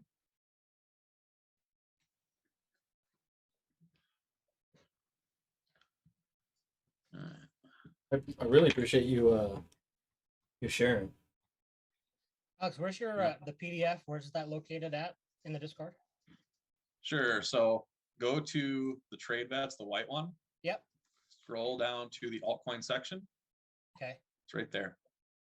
It's the most recent post. Sweet. What is this? Bryn, did you find it? Is she still in? So, Let me know if there's anything else I want to talk about here. I think I stopped a little early. Oh yeah, things to keep in mind if you're gonna start using this strategy. Just know this: you'll get frustrated and pissed off. I promise. If the first trade you take, you get stopped out 4, 5, 6 times, and it doesn't go your way, you know, that could happen. And you might say, well, this guy's full of it. He has no idea what he's talking about. But, you know, maybe you're just not seeing, maybe you're trying to see something that isn't there. Maybe it just wasn't your day. I mean, that stuff's going to happen. Also, I do not front run these targets. I never, ever, ever, ever, ever front run my target. I set my conditional order at the spot that I told you, which is the A. Another thing too, a lot of times these trades are going to take a weird path. Okay, let's just say hypothetically there's a long position and we want to target this 441 here. Say your entry's here. A lot of times it'll come up, you know, start doing this. You might get stopped out way after. I will get back in. Unless something happens, unless it just falls off a cliff. I mean, if it falls off a cliff, all your numbers are invalidated. But a lot of times it'll dance around and come really close to your entry and even be in the red for a while after it's positive. But I'm telling you, this it's pretty common for them to just sort of take a path there and, you know, only stop you out a couple of times. Now, a lot of people, I've taught some of my friends this. They asked me why I don't use like a bigger stop. It's the math isn't going to work if you use a bigger stop. And I don't see what the point is of having like a 2% stop loss or using the high, you know, slightly above the high as your stop loss. I just don't see why. You know, these altcoins, you put your stop loss at 5%. If you're losing 10x leverage, you lose half the money in that trade. You could try it, but I don't see the purpose. If the trade doesn't start going my way instantly, I don't want to be in it. I'd rather take my little loss and re-enter. And just 1%, it may be arbitrary, but that's what I found works best. It might be better to go like 7x leverage, then you get basically like a 1.5% stop if you hit that 10, you know. But I don't know. What I've been doing works, and it's been pretty consistent, so I'm definitely happy with it.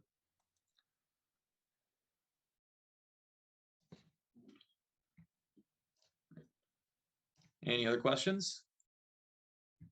Oh, I sometimes use the RSI. You don't need it though. No. I don't, like Brad said, I don't think it does shit. Not the RSI. The only thing that the RSI, the only thing the RSI is going to tilt me on one way or another is if I'm kind of on the fence about like, do I want to do a 0.5% risk or a 1% risk? If I see a huge divergence on the RSI, that's probably going to tip me in the direction of taking on a little more risk with the trade. But I don't think, you know, like I said, the RSI, I mean, I don't even think it's real. If you look at the RSI on something on TradingView, then you look at the RSI on Bybit, they're not even the same. So who knows? Yeah, the biggest thing, I mean, for any of those indicators, honestly, like the real big thing, like you said, is to look for a divergence. If there's a divergence somewhere, then Yeah. that's going to be a better sign of an RSI of 12. You know, oh, this thing's oversold. We need to buy it. You know, if it's a divergence between the price, that's a better indication. I agree with that. Yeah, and for anybody that doesn't really know what that is, just real quick, a divergence is, again, remember, in my ABC, I'm looking for the C to make a higher high. And like here, the RSI, the price made a higher high and the RSI made a lower high.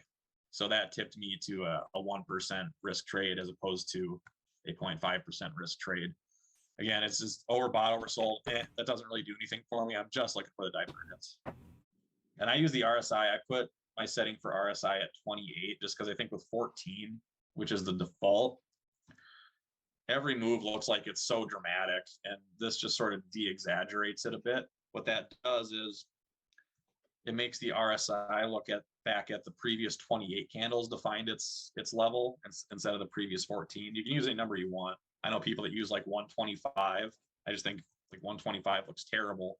You're using the last 125 candles for it to give you its read.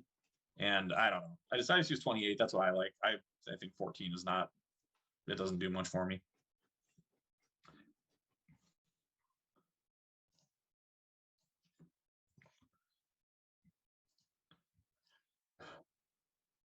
But so guys, did that make a good sense? Do you feel like you have a fairly decent understanding of what I've been doing and how I've been looking at the shit coins? The shit coins. That was Yeah. beautiful, man. Yeah, it was great. Thank you. Looks good. Okay, great. I saw this in a YouTube video actually a few weeks ago, and I was going to give it a try anyway. So it's like a channel that tests a bunch of different strategies, and this was one of the better ones. So I'm going to give it a try, but I'm gonna see about doing the retest, so we can compare notes. Yeah, by all means. I mean, if you're gonna try that, you do it on testnet before you do it in real life. I've been doing this in real life since I started doing it, so it's Trial by fire. Well, yeah, I have a little bit jumping of right money in KuCoin, so I'll just do that. I don't have a whole lot of money left over in KuCoin. I moved most of it out, but I still have a little bit. So I'll just try that. Well, it's whatever. I mean, there's nothing, and even if you want to do it with real money, there's nothing wrong with starting with $100 or something like that, just so you can see. I mean, one of the first parts of this is you're probably not going to be seeing the pattern correctly. Just to again show you an example. Was it Phantom? No, it was Waves. You gotta really, I want to drive this home. Make sure it's a clear uptrend and a clear downtrend and another clear uptrend. Because again, I wasted a bunch of money on my account trying to short, like trying to go from this high and short what I thought was a high. It was not any downtrend in here. It was just up, consolidate, up some more. I mean, there's a downtrend here, there's a downtrend here. And everything else in there, it's really just, it's a big range. I mean, this range was 20%, but it was just consolidating. There's no, it's just bouncing. So that's one thing to make sure you're clear on the uptrend, the downtrend, and the uptrend. And like I said, I don't mind if you guys message me directly, if you want me to look at something and tell you my take on it.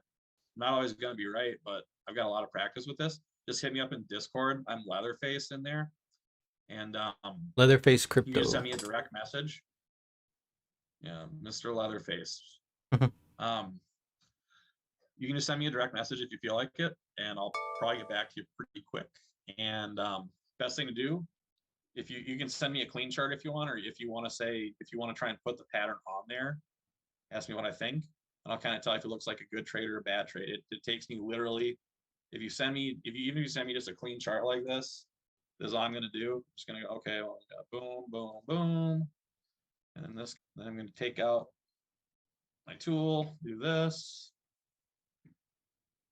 I'm going to tell you, okay, well, that would be your entry potentially. This looks like a bad trade to me personally, but yeah. And I can tell you, okay, well, I'll just tell you what I think. It literally takes me less time than that because I was going slow. It takes me 30 seconds probably to look at one of these charts now and see if I'm interested or where I would become interested. On this one, Waves, where I would become interested, in case you're wondering, I want a higher high on it. I want to see Waves go like this and come back down. And then again, this thing has just exploded, but it went from $8 to $30. Very impressive. But yeah, magic. That's what I want to see on this one. You guys have any coins you want me to look at at all? Just real quick. Would you say 30 seconds. Would you say Luna is setting up for a short? So no, and here's why. So Luna's been very strong for a while. I know it's exploded lately. It's tripled. What has it done? Triple in value. Yeah, 120% gainer. So here's why I don't think Luna's setting up for a big short. It might be setting up for a little short. What I posted in the Discord, it already played out. A big correction already happened with Luna. Okay. So with Luna, it had this very, very strong, very powerful pattern here. Now it wasn't actionable really because, I mean, I guess maybe I could have tried shorting there, but I just didn't because again, it's straight up, got a nice downtrend there. There's another one here, but that doesn't matter. It's straight up again, and this is this is a big range, but it's just consolidating there. So for me, so this, you know, this this correction already happened. It hit that target, right? Now, what's happening here is I would actually start, like, say I want to go short on Luna. Turns back around. I'd be pulling my targets off of this low because, again, this big correction has already happened. It's already corrected. Okay. So Luna, say it goes past this high, turns back around. Yeah, it's a decent trade, 11%. I just don't trust that it's gonna do the same correction again, if that makes sense. I mean, it could. I mean, you know, it could come back to around, you know, 84, 80 bucks, come up again. Yeah, But I wouldn't be looking for that big short. I'd be looking for the smaller short because right. it already had a massive correction. That makes sense. Anybody else have a different coin? Trent said, can you look at DERC, the D-Race token? What exchange? Uh, Uniswap? probably, yeah, probably. Well, yeah, either Uniswap or I think D-Race is on BitGet? crypto.com. There it is. Really Man, this is a decentralized exchange.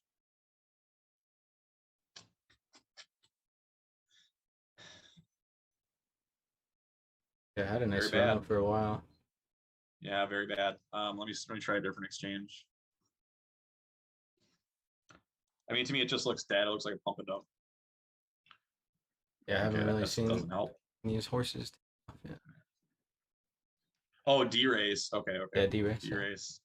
Remember you guys? D-Race Tether. Yeah, the coin itself. So this must be the right one. Went off pretty good. Yeah, that's probably the right one. Yeah, this one. Yeah, this is goofy. No liquidity. I mean, this looks like super low liquidity. I mean, yeah, you can see how spacey it is. I wouldn't try to trade this personally at all, no matter what. But I mean, it just, I'm sorry, but it just looks really bad. Really, really bad. Is the bottom in? Maybe. But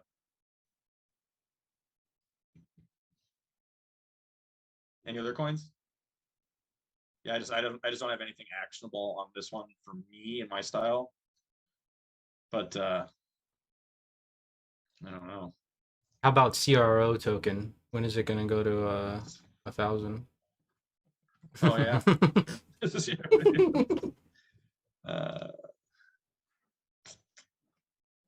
38 cents, probably be a while. Is that what is that, or is it on Bybit, or where do you want what exchange? I just hold it on crypto.com. I just on crypto.com. Okay. It doesn't really. Yeah, that's all do Coinbase. So, I mean,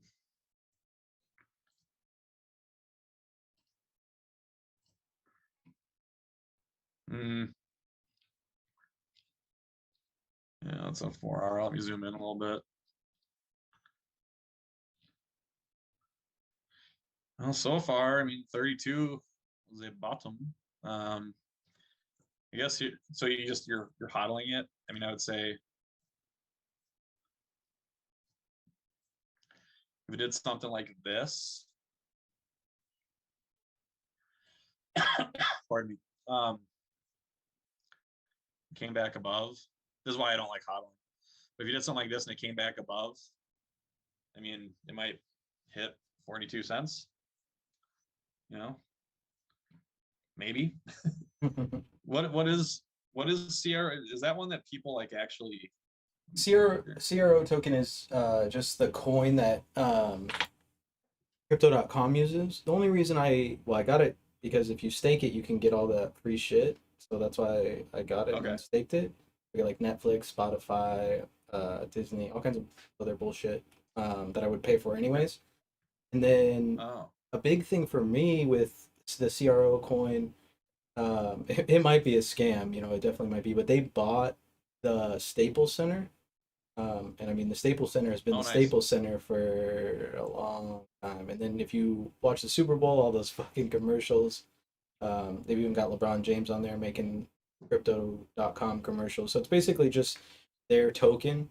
And, eventually, because I doubt that crypto's not here to stay, right? With how mainstream it's gotten, I don't think it's gonna be, I don't think it's gonna get killed off, especially not some of the mainstream ones. And if these people are pouring a lot of money into advertisements, I mean, we've seen more advertisements than Binance uh, on TV, so Yeah.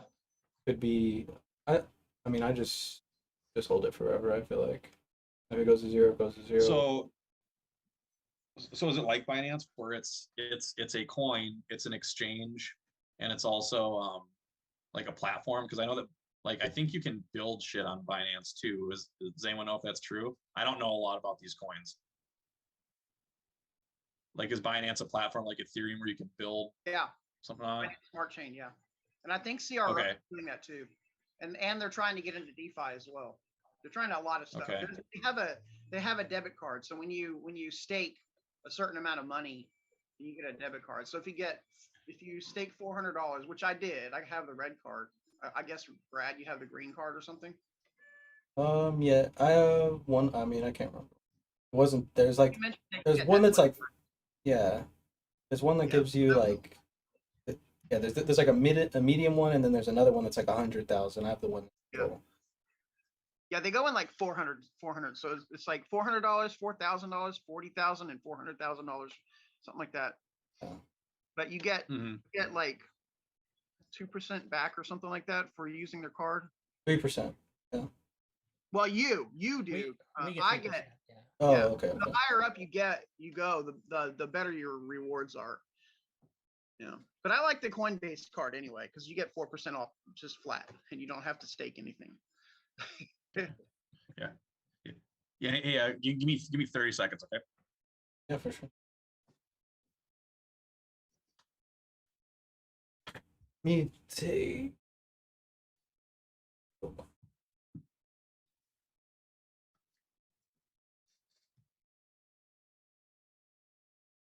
I just want to, while he's taking a little break, we'll jump into the market real quick. The ES did pop up back into yesterday's range. As we can see, it just wasn't able to hold on. Some more volume came in. We have a poor low on that low. Excuse me. And we are starting to build value, obviously, lower, not even overlapping, just straight lower.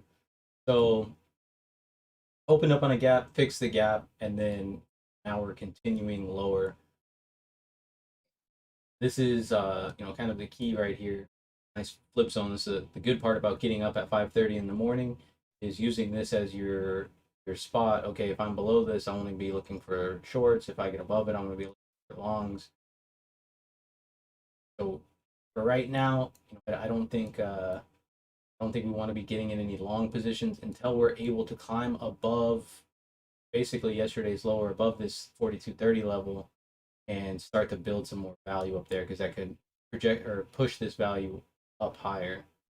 And then you can see where all this volume came in this morning, where buyers tried it, and we saw that capitulation, liquidation during C period and a little bit in D period. E period actually filled both distributions. We had two distributions of single prints.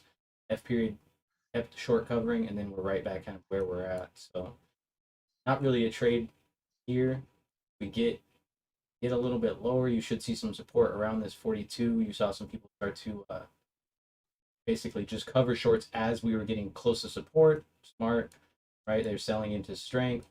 But here is kind of just a chop zone where they're going to try to trap a bunch of inventory, and depending upon which side most people get trapped, they'll try to flush.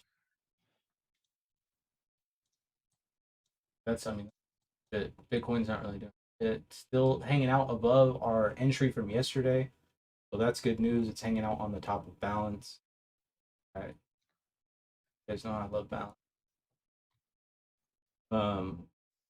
but really it's not looking hot. You got to keep your ear to the ground for crypto in general, just because of the that came out with Biden saying that you dig into.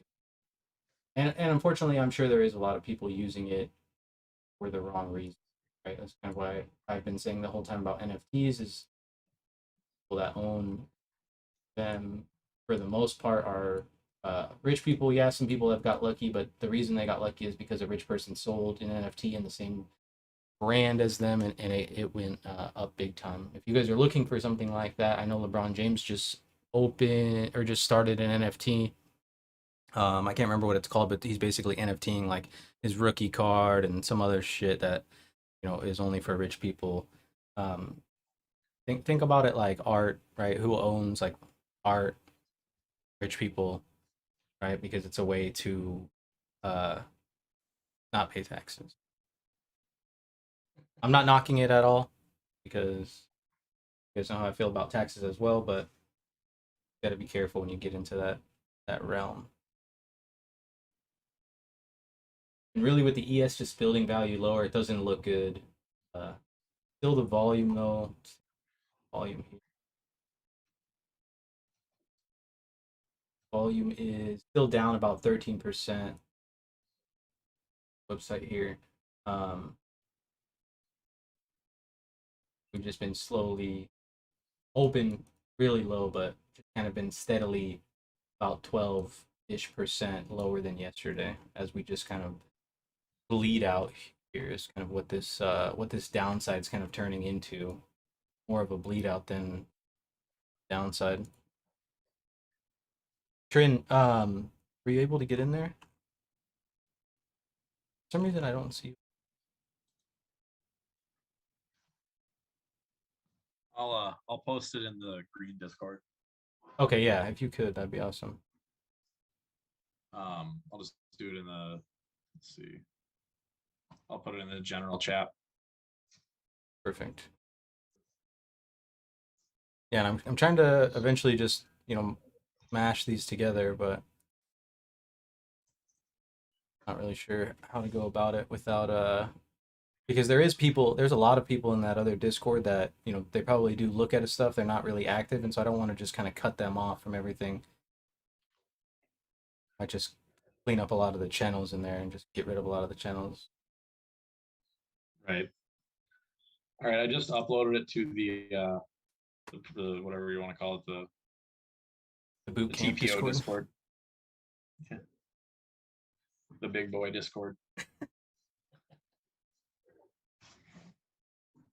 And it's just a pinned file in the text channels general chat. Awesome. And you can take the screen back in. Okay. All right. Screen 2. So there it is. And Alex, you asked about sand earlier, right? Yeah. It was just an really example. bad. Yeah. Yeah. I mean, looks pretty bad. It's down quite a bit, but it's got this giant structure, and also this will happen too. You're going to have the same thing inside of bigger structures. You have smaller ABC structures within it. If I zoom in enough, like there'll be zillions of these. But as far as this, I mean, that could have been a bottom right there, but for something actionable, I wouldn't be trying to pull fins off of these giant structures just because, I mean, this got hot for a second and it just exploded. I mean, that's done. I don't, unless something changes, I don't think those prices are going to be seen again for quite a while. But what I'd be looking to do, if you wanted to do something with it, as an example, is I would just look at this latest structure, the smallest one. You got A, you got a B, waiting for that C. Now, something else happens too. Sometimes you get what I call an irregular structure. And it just goes like you'll do something like that. Like it'll stop and go higher. I'm just not interested in that. I would just leave that alone. But this is what I would look for. I would look for just a lower low if it happens. Once it gets past that A, you could look for a long position if you're so inclined. And again, just always measure it. Make sure you measure. Again, I'm putting a hypothetical stopping point. But just go from the bottom of A. Yeah, potentially a very big move. It would move this big, again, 28%. That's big. I mean, if you're looking for a 28% move, you're probably going to be in the trade for more than a couple days if it happens. Yeah, this is almost. But I would. No, I mean, it just depends on the time period. I don't really think it's that ambitious. I mean, how long is this? I mean, unless Sandbox is just dead, I don't know about 30 days. When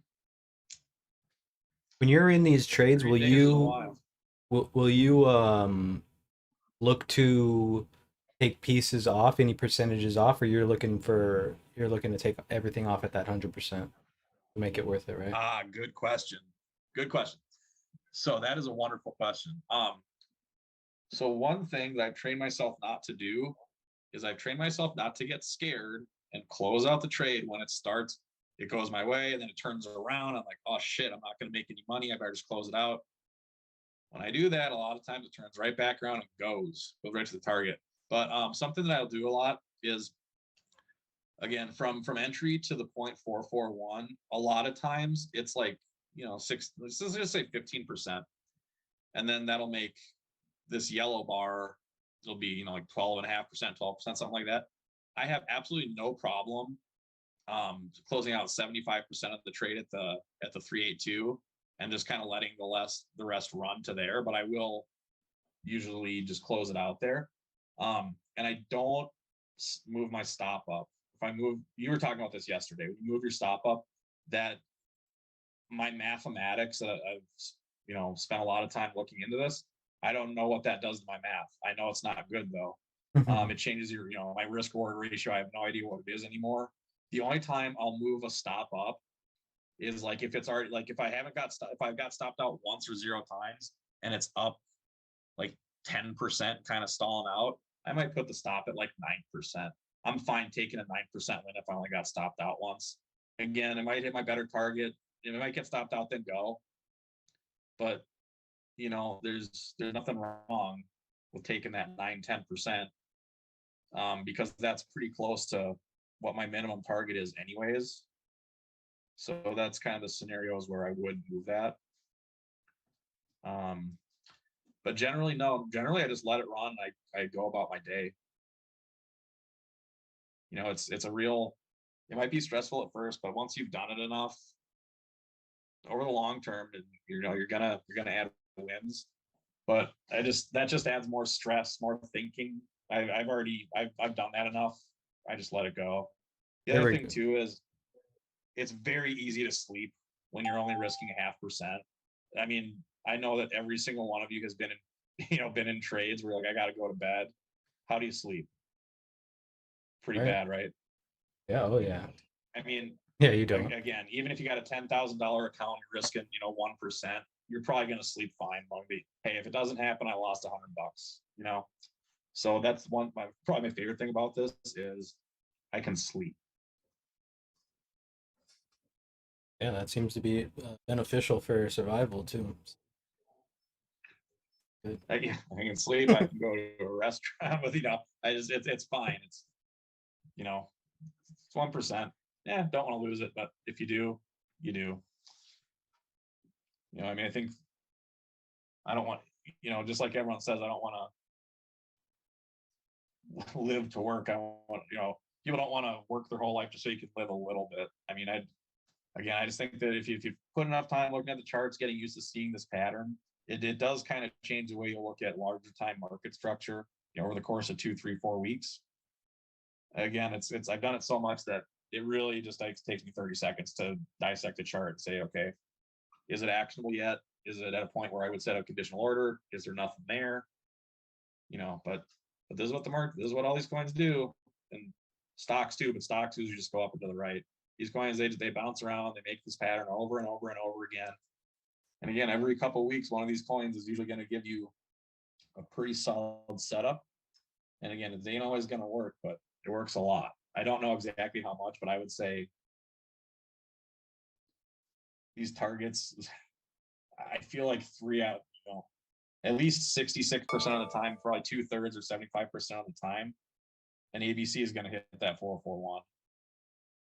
So, I mean, it might be more than that. I'm trying to be conservative and give you realistic expectations. But if you're trying this, 1 out of 4, 1 out of 5, it's probably just it's not going to happen. It's going to do something different. Alex, question. Yeah. So you use like a 10x leverage? Yeah. Okay, so your stop loss, if you have it at 1%, that 10x leverage would make it 10%. Or do you have your No, stop I use 10. So no. So again, my maximum risk on each entry is 1% of my account. So I do 10x leverage. I do 10% of my account. No, I know. I understand that. I understand that. But I'm talking about your stop loss. Your stop loss is at 1%, right?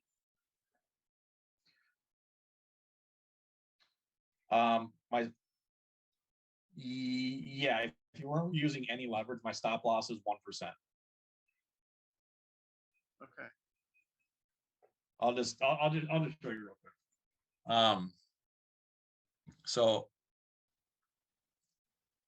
just using the long position tool, I'll just zoom in here. Say that's my target, the 382, 20% move, very nice. I would love to make 20%. It's a lot of money. It's that. It's 1%. Like that's what my potential trade looks like. I'm not willing to take very much downside risk at all. Yeah. But I want all of that. Right. Yeah, that's a. And again, I mean, it's I don't know if it's optimized.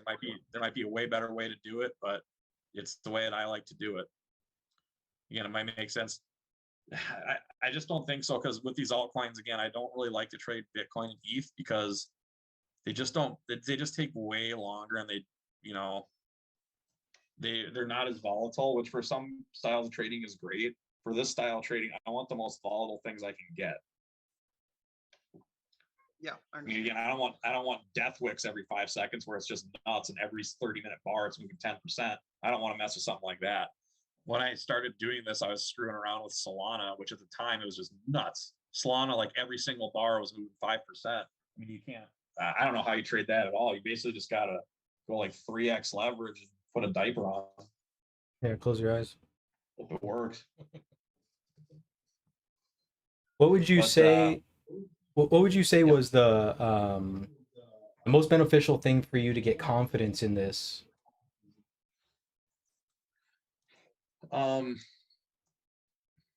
Journaling. Yeah, just posting these trades in the Discord. Because holding myself accountable, I don't know how many people look at it, but I know that some people have. I mean, there's been a handful of people who reach out to me directly. They're like, "Hey, what are you doing? And where can I learn about Elliott Wave?" And I'm like, "Bro, no, don't learn about Elliott Wave. That shit's insane." But journaling, it lets me go back later and see what happened. Okay, so I started trading a lot more this style. I mean, this is the only thing that I do. I don't look for anything else at all right now. I just trade these ABC patterns. It's so simple, and it seems like it's kind of like this is too simple. If it is, I mean, no one knows about it really. I mean, you guys know about it now, but it's just no one knows about 0.441 fib. But journaling, sounds like you need to write a paper. Gave me the most confidence, because I would post it, I would go back later and say, "Oh shit, I shouldn't have closed that." I mean, I closed it for a 5% win, and I was happy at the time, but I could have got 13. It would have just went there. And then also just practice. I mean, I still make mistakes, and I don't do this often, but like I showed you recently, I was trying.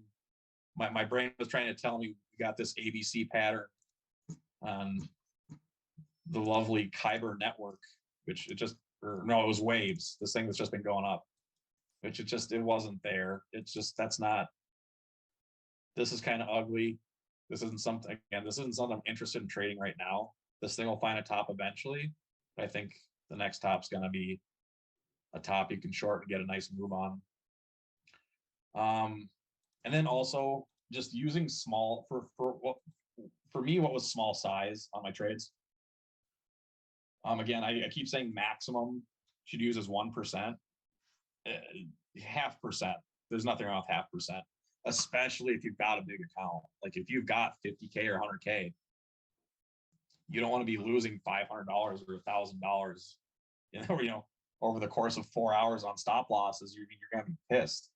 If you have like $100,000 account, I think using 0.25% risk would be totally fine. You can still get a nice gain, because if you're doing, let's see here. So you got 100K.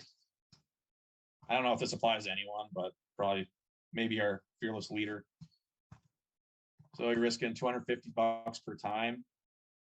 And if you catch 13% move, hang on, that's not right. But if you're using like $250 and you catch a 13% gainer, it's 130%.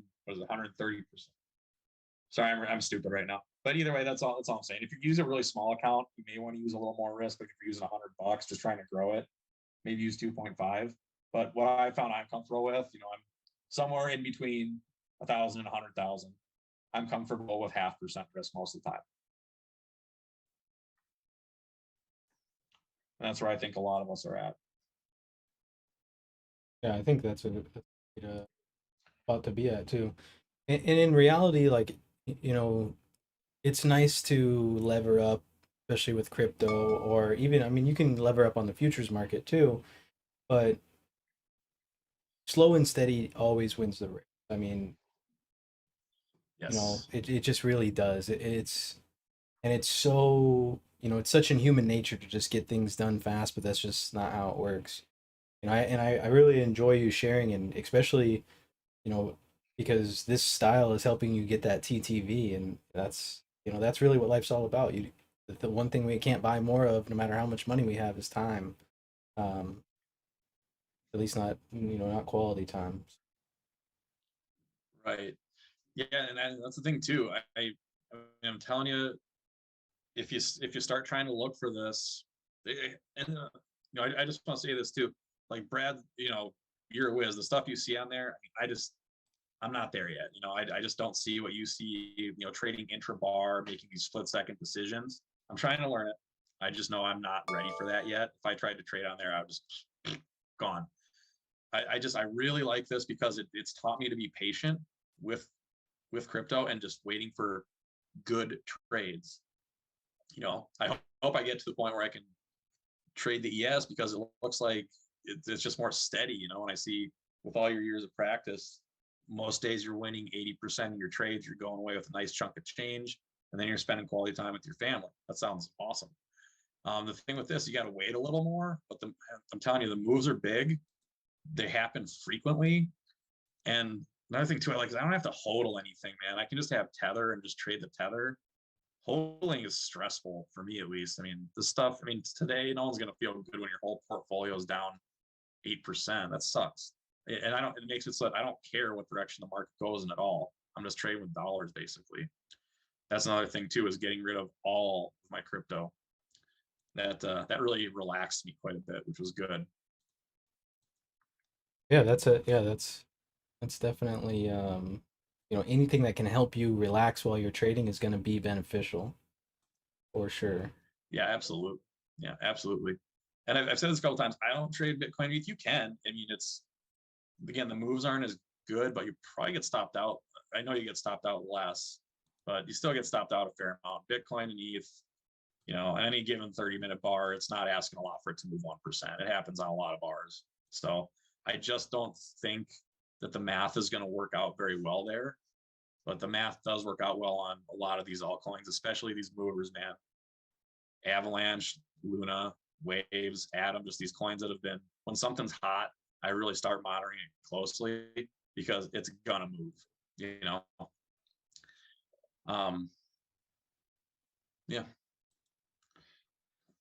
Yeah, the only way Talk. to. Any other questions? Oh, I think, I mean, that was great. I think you covered everything. Let me look on.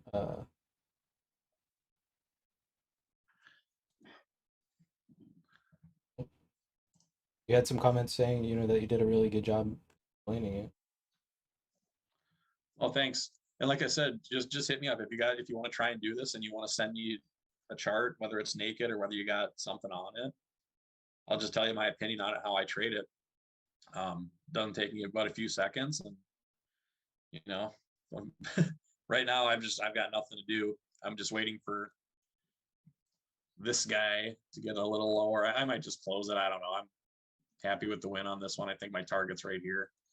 But other than that, I'm probably just gonna check out my charts quick and see what the next thing is, and maybe you'll send me something that we can both make some money on.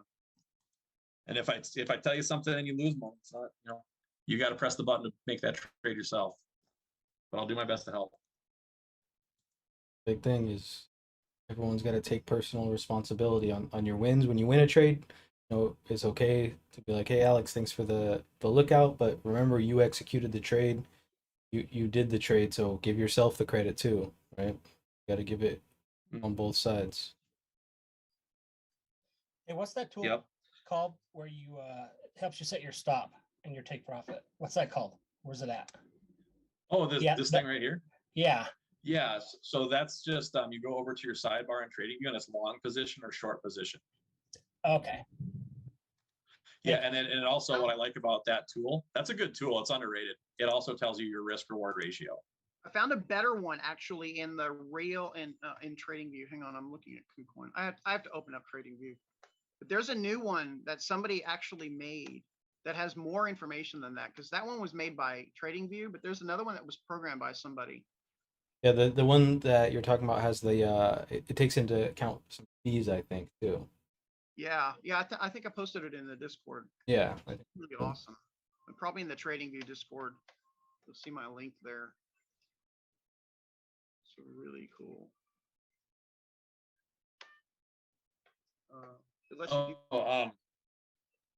Yeah, I'd like to take a look at it. If you find it, just chime in.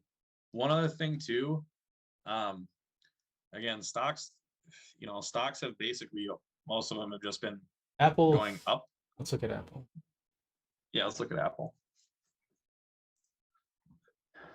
And then you do options too, right? So that's essentially you can take a short position if you do like a put. Am I right on that? Yeah.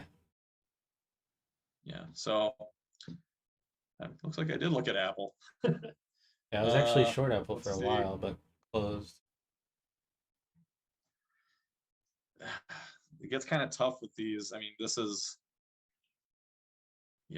2 years of price action, but I mean, stocks do move slower usually, except Tesla. Tesla just rips. So I would say, yeah, I mean, I guess if you're looking to buy some Apple, what I personally would look for, I guess it kind of already happened, but A, B, C, go down to the 30-minute. If I was doing stocks, I wouldn't use a 1% stop loss. There's no leverage, so I don't see the need. I'd probably do a 5% stop loss or something. But again, targeting stocks, I'm pretty sure stocks do actually target that same zone. I mean, yeah, I mean, it's humans. Yeah, it's humans trading it, so it's gonna trade. Everything is trading with psychology. It'll trade. Right. So, yeah, I mean, if you're cool, again, this would have been hard to catch. I mean, you have to be watching this one stock, only getting ready for it. But if you set an alert, if Apple starts getting near this low here, the way I'd probably do it again is set a 5% stop loss, take profit at that 441. I mean, this is just the most recent thing, but it's pretty good. Could have got a little more out of it, but you don't need to be greedy. That indicator is called Trade Tracker. Yeah, Yeah, I posted a link in both chats. Is it the which one is it? So the Jaybird one or is it? Yeah, it was the one below that one. It's a Jaybird one, I think. Oh, okay. Trade tracker. Yeah, it's got the TTS there. Okay. So you can, and See what she's got. it's giving you prompts right there. It says set the entry time for TTS at the bottom there. You see the blue box? So click your entry. So you would click your Clicking entry and then and then you click, like, I think you have to like click a few places. So the target. Takes just a little bit to get used to, but once you do that, it gives you a very similar box, but it gives you more information. You can drag That's these interesting. lines around. You can drag the lines around too. There's 3 lines there. I didn't know you could make an indicator drag lines around. It's really awesome. And there's a line to the right to a vertical line. You can move that too. Yeah.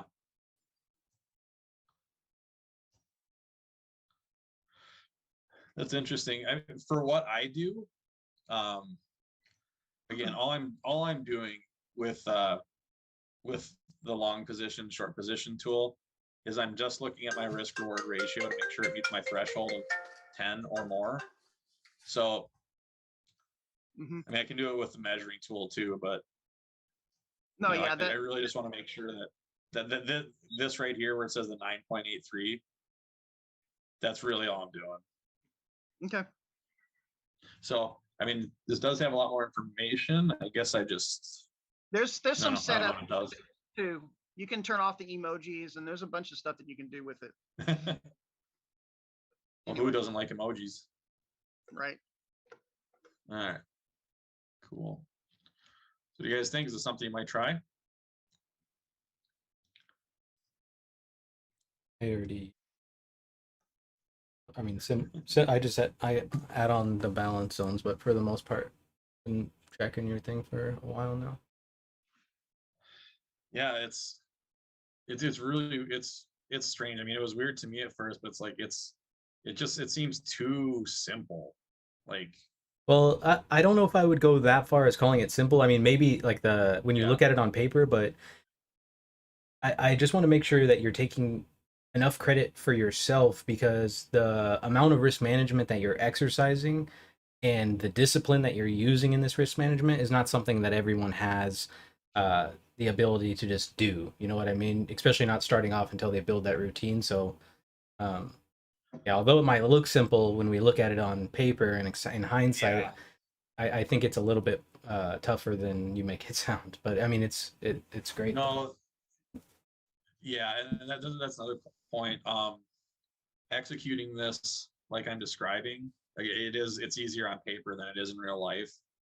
And again, even if you're using what you consider to be small risk, it is going to be frustrating getting stopped out multiple times if you do the risk management the way that I do. But I've fiddled around with other stuff. I've tried 25x leverage, 5x leverage, weird numbers. 10% just seems to be, it makes the math easy. You can figure out the math easy right in your head. It's just, okay, 10, 10, 10, risking 1%, looking for 10%. But executing is not that easy. And sometimes, you might have to sit at your trade desk and just monitor a trade all day if it's kind of going right around your entry. But once it gets going, like, honestly, now I live in Minnesota, so our weather's terrible. I'm not doing anything much lately, but like once a trade gets going, I'll take it on my computer, go upstairs, turn on my big TV, play that game where I die over and over again, or just go get lunch, talk to my girlfriend a little bit. She works from home too. I can I do have a lot of free. I could go golfing if the weather was nice and be totally comfortable that I know my strategy works. I know there's a good chance it's gonna go where I think it's gonna go once it gets going. But if I lose, hey, I just lost a little bit. That's fine. I'll live to trade another day. I'm never going to be blowing, 15, 25% of my account in a single trade. Like it's just not possible this way. So the risk management, you do really, really, really need to make sure that you're doing that, because this is not a high probability strategy for entry, but these targets do get hit. And just out of curiosity, I'm just kind of curious where Bitcoin hit. Yeah, Bitcoin always likes this. I call this the Vegas strip, the golden pocket, whatever. Bitcoin always goes to that, but I'm just not a big fan of Bitcoin. You have to lever up to trade Bitcoin or have put on a bigger position really to make any money. Trade Bitcoin. Yeah, and just the value of a Bitcoin kind of throws me off too. Like it's worth $40,000. It makes it. I'm always like weirded out by just how valuable it is. It's just, I don't know, it just screws my head. It's just easier for me to wrap my head trading something that's worth, $90 or $2 or even, 21 cents. I don't know why. It's just probably my own problem, but yeah. You thought about on some of these trades, let's say on the long trades, it'd be a little bit harder on short trades, but on long trades, just actually buying the tokens outright and waiting for the position to try to sell them, or no. I did not like holding crypto. It was too stressful. And then plus, I'm using multiple platforms with multiple logins and multiple two-factor authentication. It just eats up my time. So I just like it because it's simple, because I'm just on my one platform. I got my trading view, my Bybit, I play some tunes, and that's all I need. But you definitely, what I would struggle with is, so, say that, okay, great, we got this ABC on Bitcoin. I want to buy and hold some Bitcoin. You can still probably make some profit, but the fees on exchanges are pretty high too. So, I'm not trying to put massive, six-figure stacks into these things. Yeah, true. I'm just, playing around with a medium-sized account. It's more to monitor. It would take away from my time and slow me down, give me more headaches. And I don't know what I would do with the stop loss is the thing. I don't know, like, if I'm going to buy and hold it for a bit and then sell it. Like first of all, if I do that in exchange, every time I do that, that's a taxable event. So I do it on Bybit. I can throw my earnings on a hard wallet and just take it when I need it, pay taxes each year when I want to, and I can kind of keep this to myself, what I'm doing. If I do this on my exchange, Joe Biden gets some of it, and I don't like that. So I got to pay fees and taxes every time I do it on exchange. I just don't think exchange is the way to go for me personally. And again, I bought in, when I started getting into this, somewhere in here, I wanted to get in July of 2020 is when I wanted to start getting into this. But I had to refinance my house, and I was probably a little too ambitious. I probably could have started with a couple $1,000, but I wanted to throw a lot of money at it. And then I just had to watch all this happen. I got in here, and it's like, oh my God, all-time highs. So, I got in here. I got out of everything somewhere in here. I didn't like it. It was just, portfolio was way up, portfolio was way down, way up, way down, way up, way, way, way down. Like all coins got demolished here. Just wasn't for me.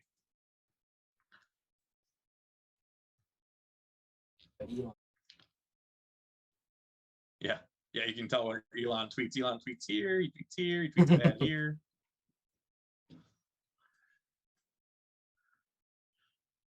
Yeah, Yeah, the only way I'm able to. Yeah, what I would say too. Oh, sorry, Brad. Go ahead. No, go ahead. Yeah, I was gonna say. So I monitor a lot of coins. Another thing too that's helpful with this is using alerts on TradingView. Like I said, if you look at what I have right now, just for Bitcoin, I do have alerts on Bitcoin just because I like to know what it's doing. Because I know that if it goes down here, everyone's gonna get super bearish. If it goes up here, everyone thinks they're going to be a millionaire again. It's just nuts. But I like to set alerts on where I have an actionable target. So like looking at AVAX here, I shorted this, by the way. That was trading for it, so I just kept it. So like AVAX, I got this potential here if this gets hit. Again, I just kind of say, well, I think it might, this might be a nice spot where it would bottom out. And then I kind of measure from there to my target. If it's good enough, I keep the alert. If I were to measure this and it comes in at like, say that this measurement from here to here, hypothetically, if it was like 7% or 6%, I'm just going to say, I'll keep the alert, but I'm going to take the measurements off. Just going to want to see what's going to happen. But when I have something that I know is a good setup, like we've been having on Luna, like I usually keep a lot of shit on the chart. And yeah, with Luna, I want to set an alert for a new higher high. I think, I don't know. This one's been beastly. I think it might go significantly higher. But again, they've always got these pullbacks, and I like it, man. You're just playing in the middle of these ranges, catching part of the move. Gets ugly sometimes, but yeah. Any other chats in here? Whoa. KuCoin lowered leverage to 5%. That's pretty responsible, actually. They're gonna start doing that stuff. They're gonna start doing stuff like that here, because if not, people are gonna gamble away, and they don't. Bunch of people comfortable. Oh yeah, I mean, who even knows if this is going to be available later? I mean, trading this stuff this way, I think it's only been available for like 2-3 years, right?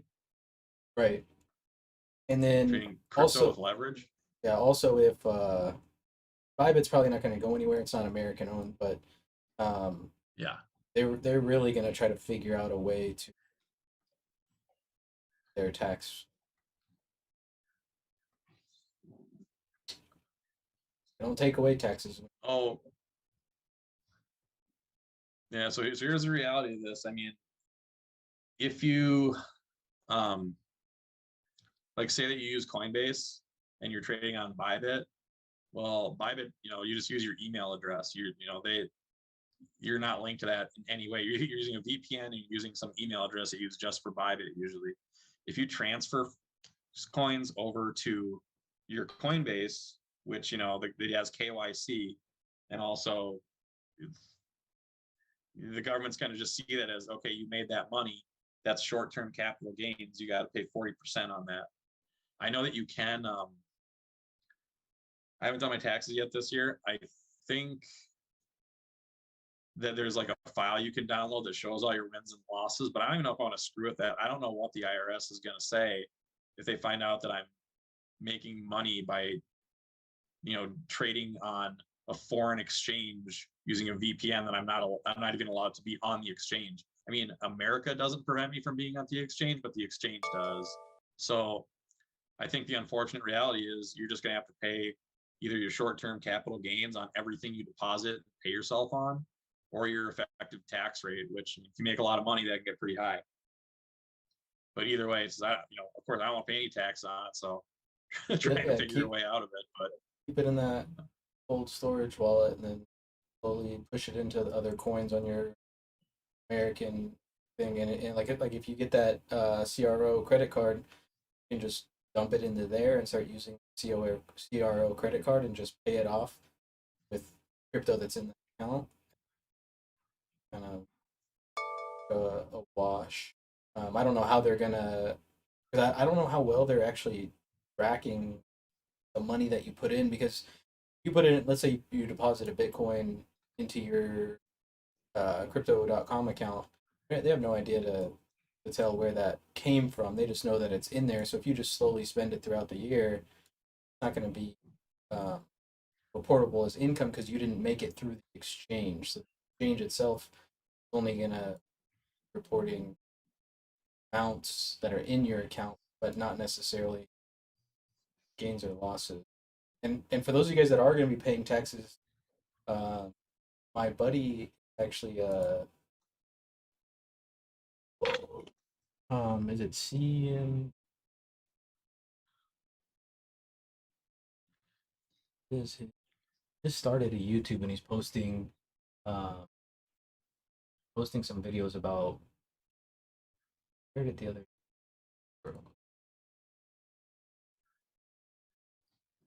Oh, one other thing too, for anyone that trades on Bybit,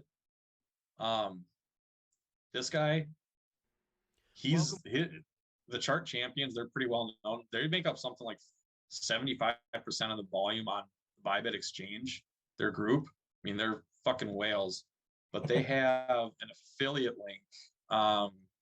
Where is it? They have an affiliate link where you get reduced fees with them. Here it is. But this is okay. So here it is. So normally on Bybit, your market taker fee when you do a conditional or a market order is 0.75. Since these whales only use Bybit and promote the shit out of it, push so much money, they get, I mean, it's almost half. And then on spot, instead of paying 0.1%, you pay 0.04. I don't do spot on there. I would do this, but that adds up a lot. So I just made a new account. And I'm just going to trade on that new account using their affiliate link.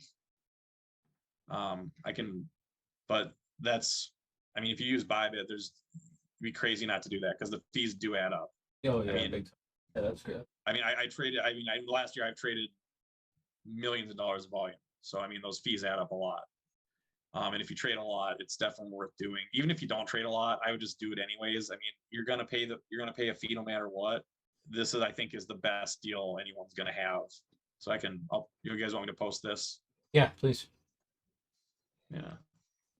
I'll just post it in Discord. And let's see here.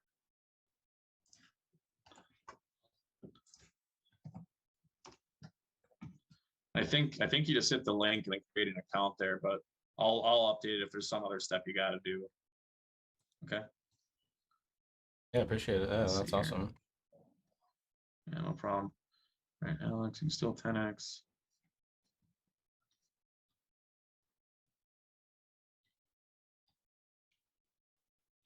I trade isolated sometimes. Yeah, I trade isolated on Bybit sometimes, and I don't have that issue, Alex. But Alex doesn't. He doesn't want to really use Bybit though, so he's kind of in a stuck situation. Oh, okay, that sucks. I would see if you can get off there. Here's my buddy YouTube called the Paradigm.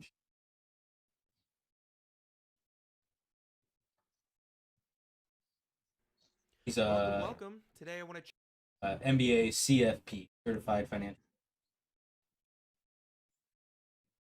About taxes and shit. So if you have any questions, I don't know if you can comment on his thing, but I could always reach out to him, and you guys have questions about taxes, how to pay.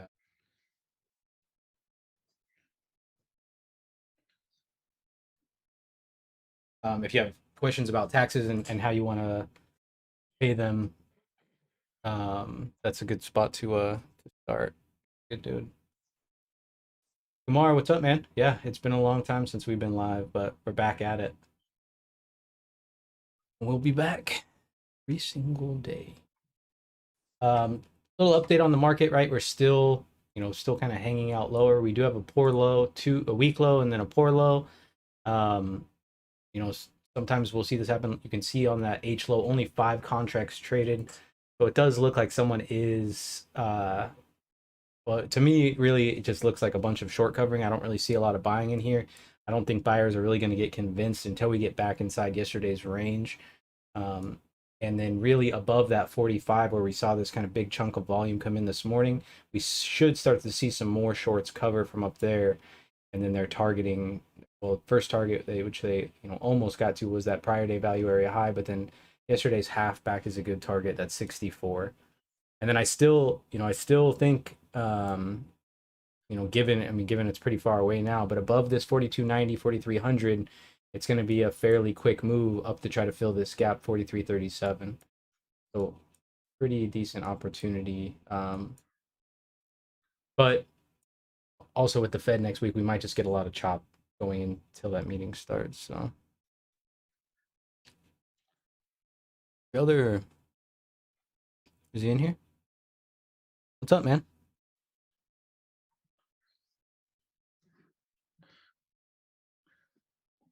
Yeah, could we get some clapping in the chat on YouTube for Alex coming on and sharing all this information with us? I really appreciate you taking your time out to, and not even just like got on and chatted about it. You had a presentation and everything ready, man. That's awesome. Thank you. Yeah, happy to help. I hope it helps you guys make some money, and I'm happy to share. And hit me up in Discord. I've got the ugly avatar, Leatherface, and just but what if you're gonna start doing this? I'd probably start just looking at like 3-4 coins. Again, I can do it so fast now that I look at something like 20, but just find the coins you like, shoot me a message. I'll be glad to look at it and give you my 2 cents. Nice. If you want me to come on again ever, let me know. Yeah, I mean that's why I like the trade room, because then when we get on YouTube, it's not just kind of me just, because sometimes the market's just, I mean, like right now the market's not really doing much. We are getting back above that news zone, and we're back into yesterday's range. So if we start to get some volume, we could move. But yeah, I mean, I always like, you guys want to talk or chat, or if anyone wants to share some stuff, place sharing information, right? Like if we get a bunch of minds together, we can conquer the world. And we might need it soon, because it's starting to get pretty scary out there. F highs at the C open, G at the session half back. Do you hear these? Highs at the C. And yeah, so that's a weak reference that I'm looking at. And then that G high was right at half back. Yeah, it was. Yeah, so those are things that you definitely want to take note of. You can't just obviously blindly trade them, right? Oh, this is mechanical, so we're just going to get long wherever. But once we get close to this, like as we're starting to get above this and start to establish ourselves above that prior day low, or that news event, there's a good odds that we do take this F high. And that's the trades that we're looking for, the trades with high odds. Kumar, the interest rate. So next week, basically, the interest rate's already talked about. It's going to be a 25 basis points rate hike, and that's pretty much locked in. If we take a look at the Fed futures, it can kind of tell us a different story, but the key will be on what he actually says going forward, and then also with the global conflict going on, that's going to be um, in time, right? So right now the markets are very emotional, and you really just have to understand the psychology of your competitors and try to figure out the spots where they're getting a little bit overextended, or they're getting ready to step up, and just go with them, right? And today's just been kind of one of those days where if you're just getting short on pullbacks, you've been doing pretty good. There has been some good opportunities for some longs as well. Overall, if we take a peek at the profile itself, we got good excess on the top, not really any excess on the bottom, but for the most part, it's a fairly balanced profile. How it looks, it's just value is shifting lower, and most of our value is below the previous day's low.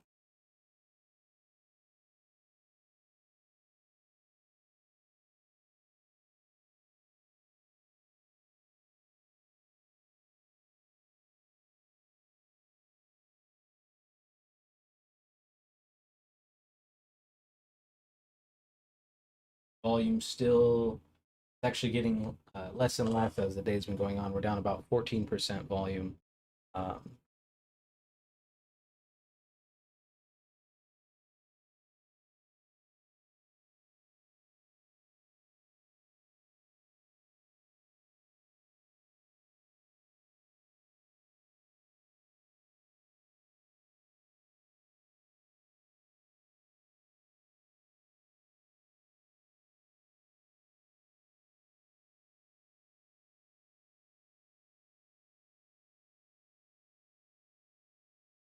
Like Dr. Evil right now. Yeah.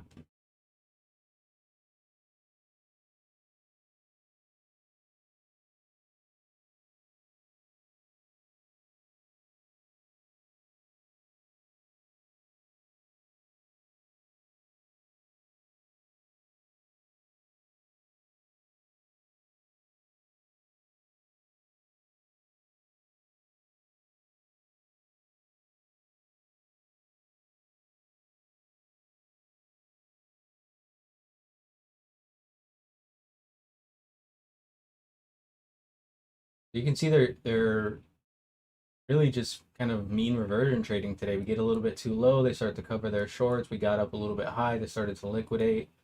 And it's pretty much telling you that this push down is not really backed by anything, because we had those distributions, those single prints, close them up, and now just go right back to the mean.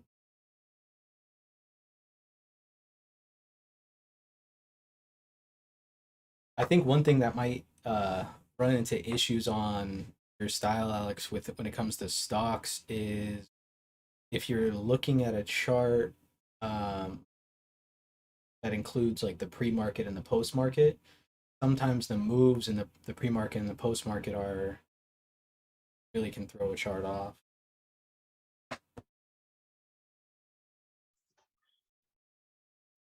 Yeah, For I've been looking at a stocks. couple stocks. Yeah, I've been looking at a couple stocks just to see how it would work. There's probably a way to make it work, but I just don't know yet. I don't spend that much time looking at them. Yeah, if it's strategies working on what you're doing.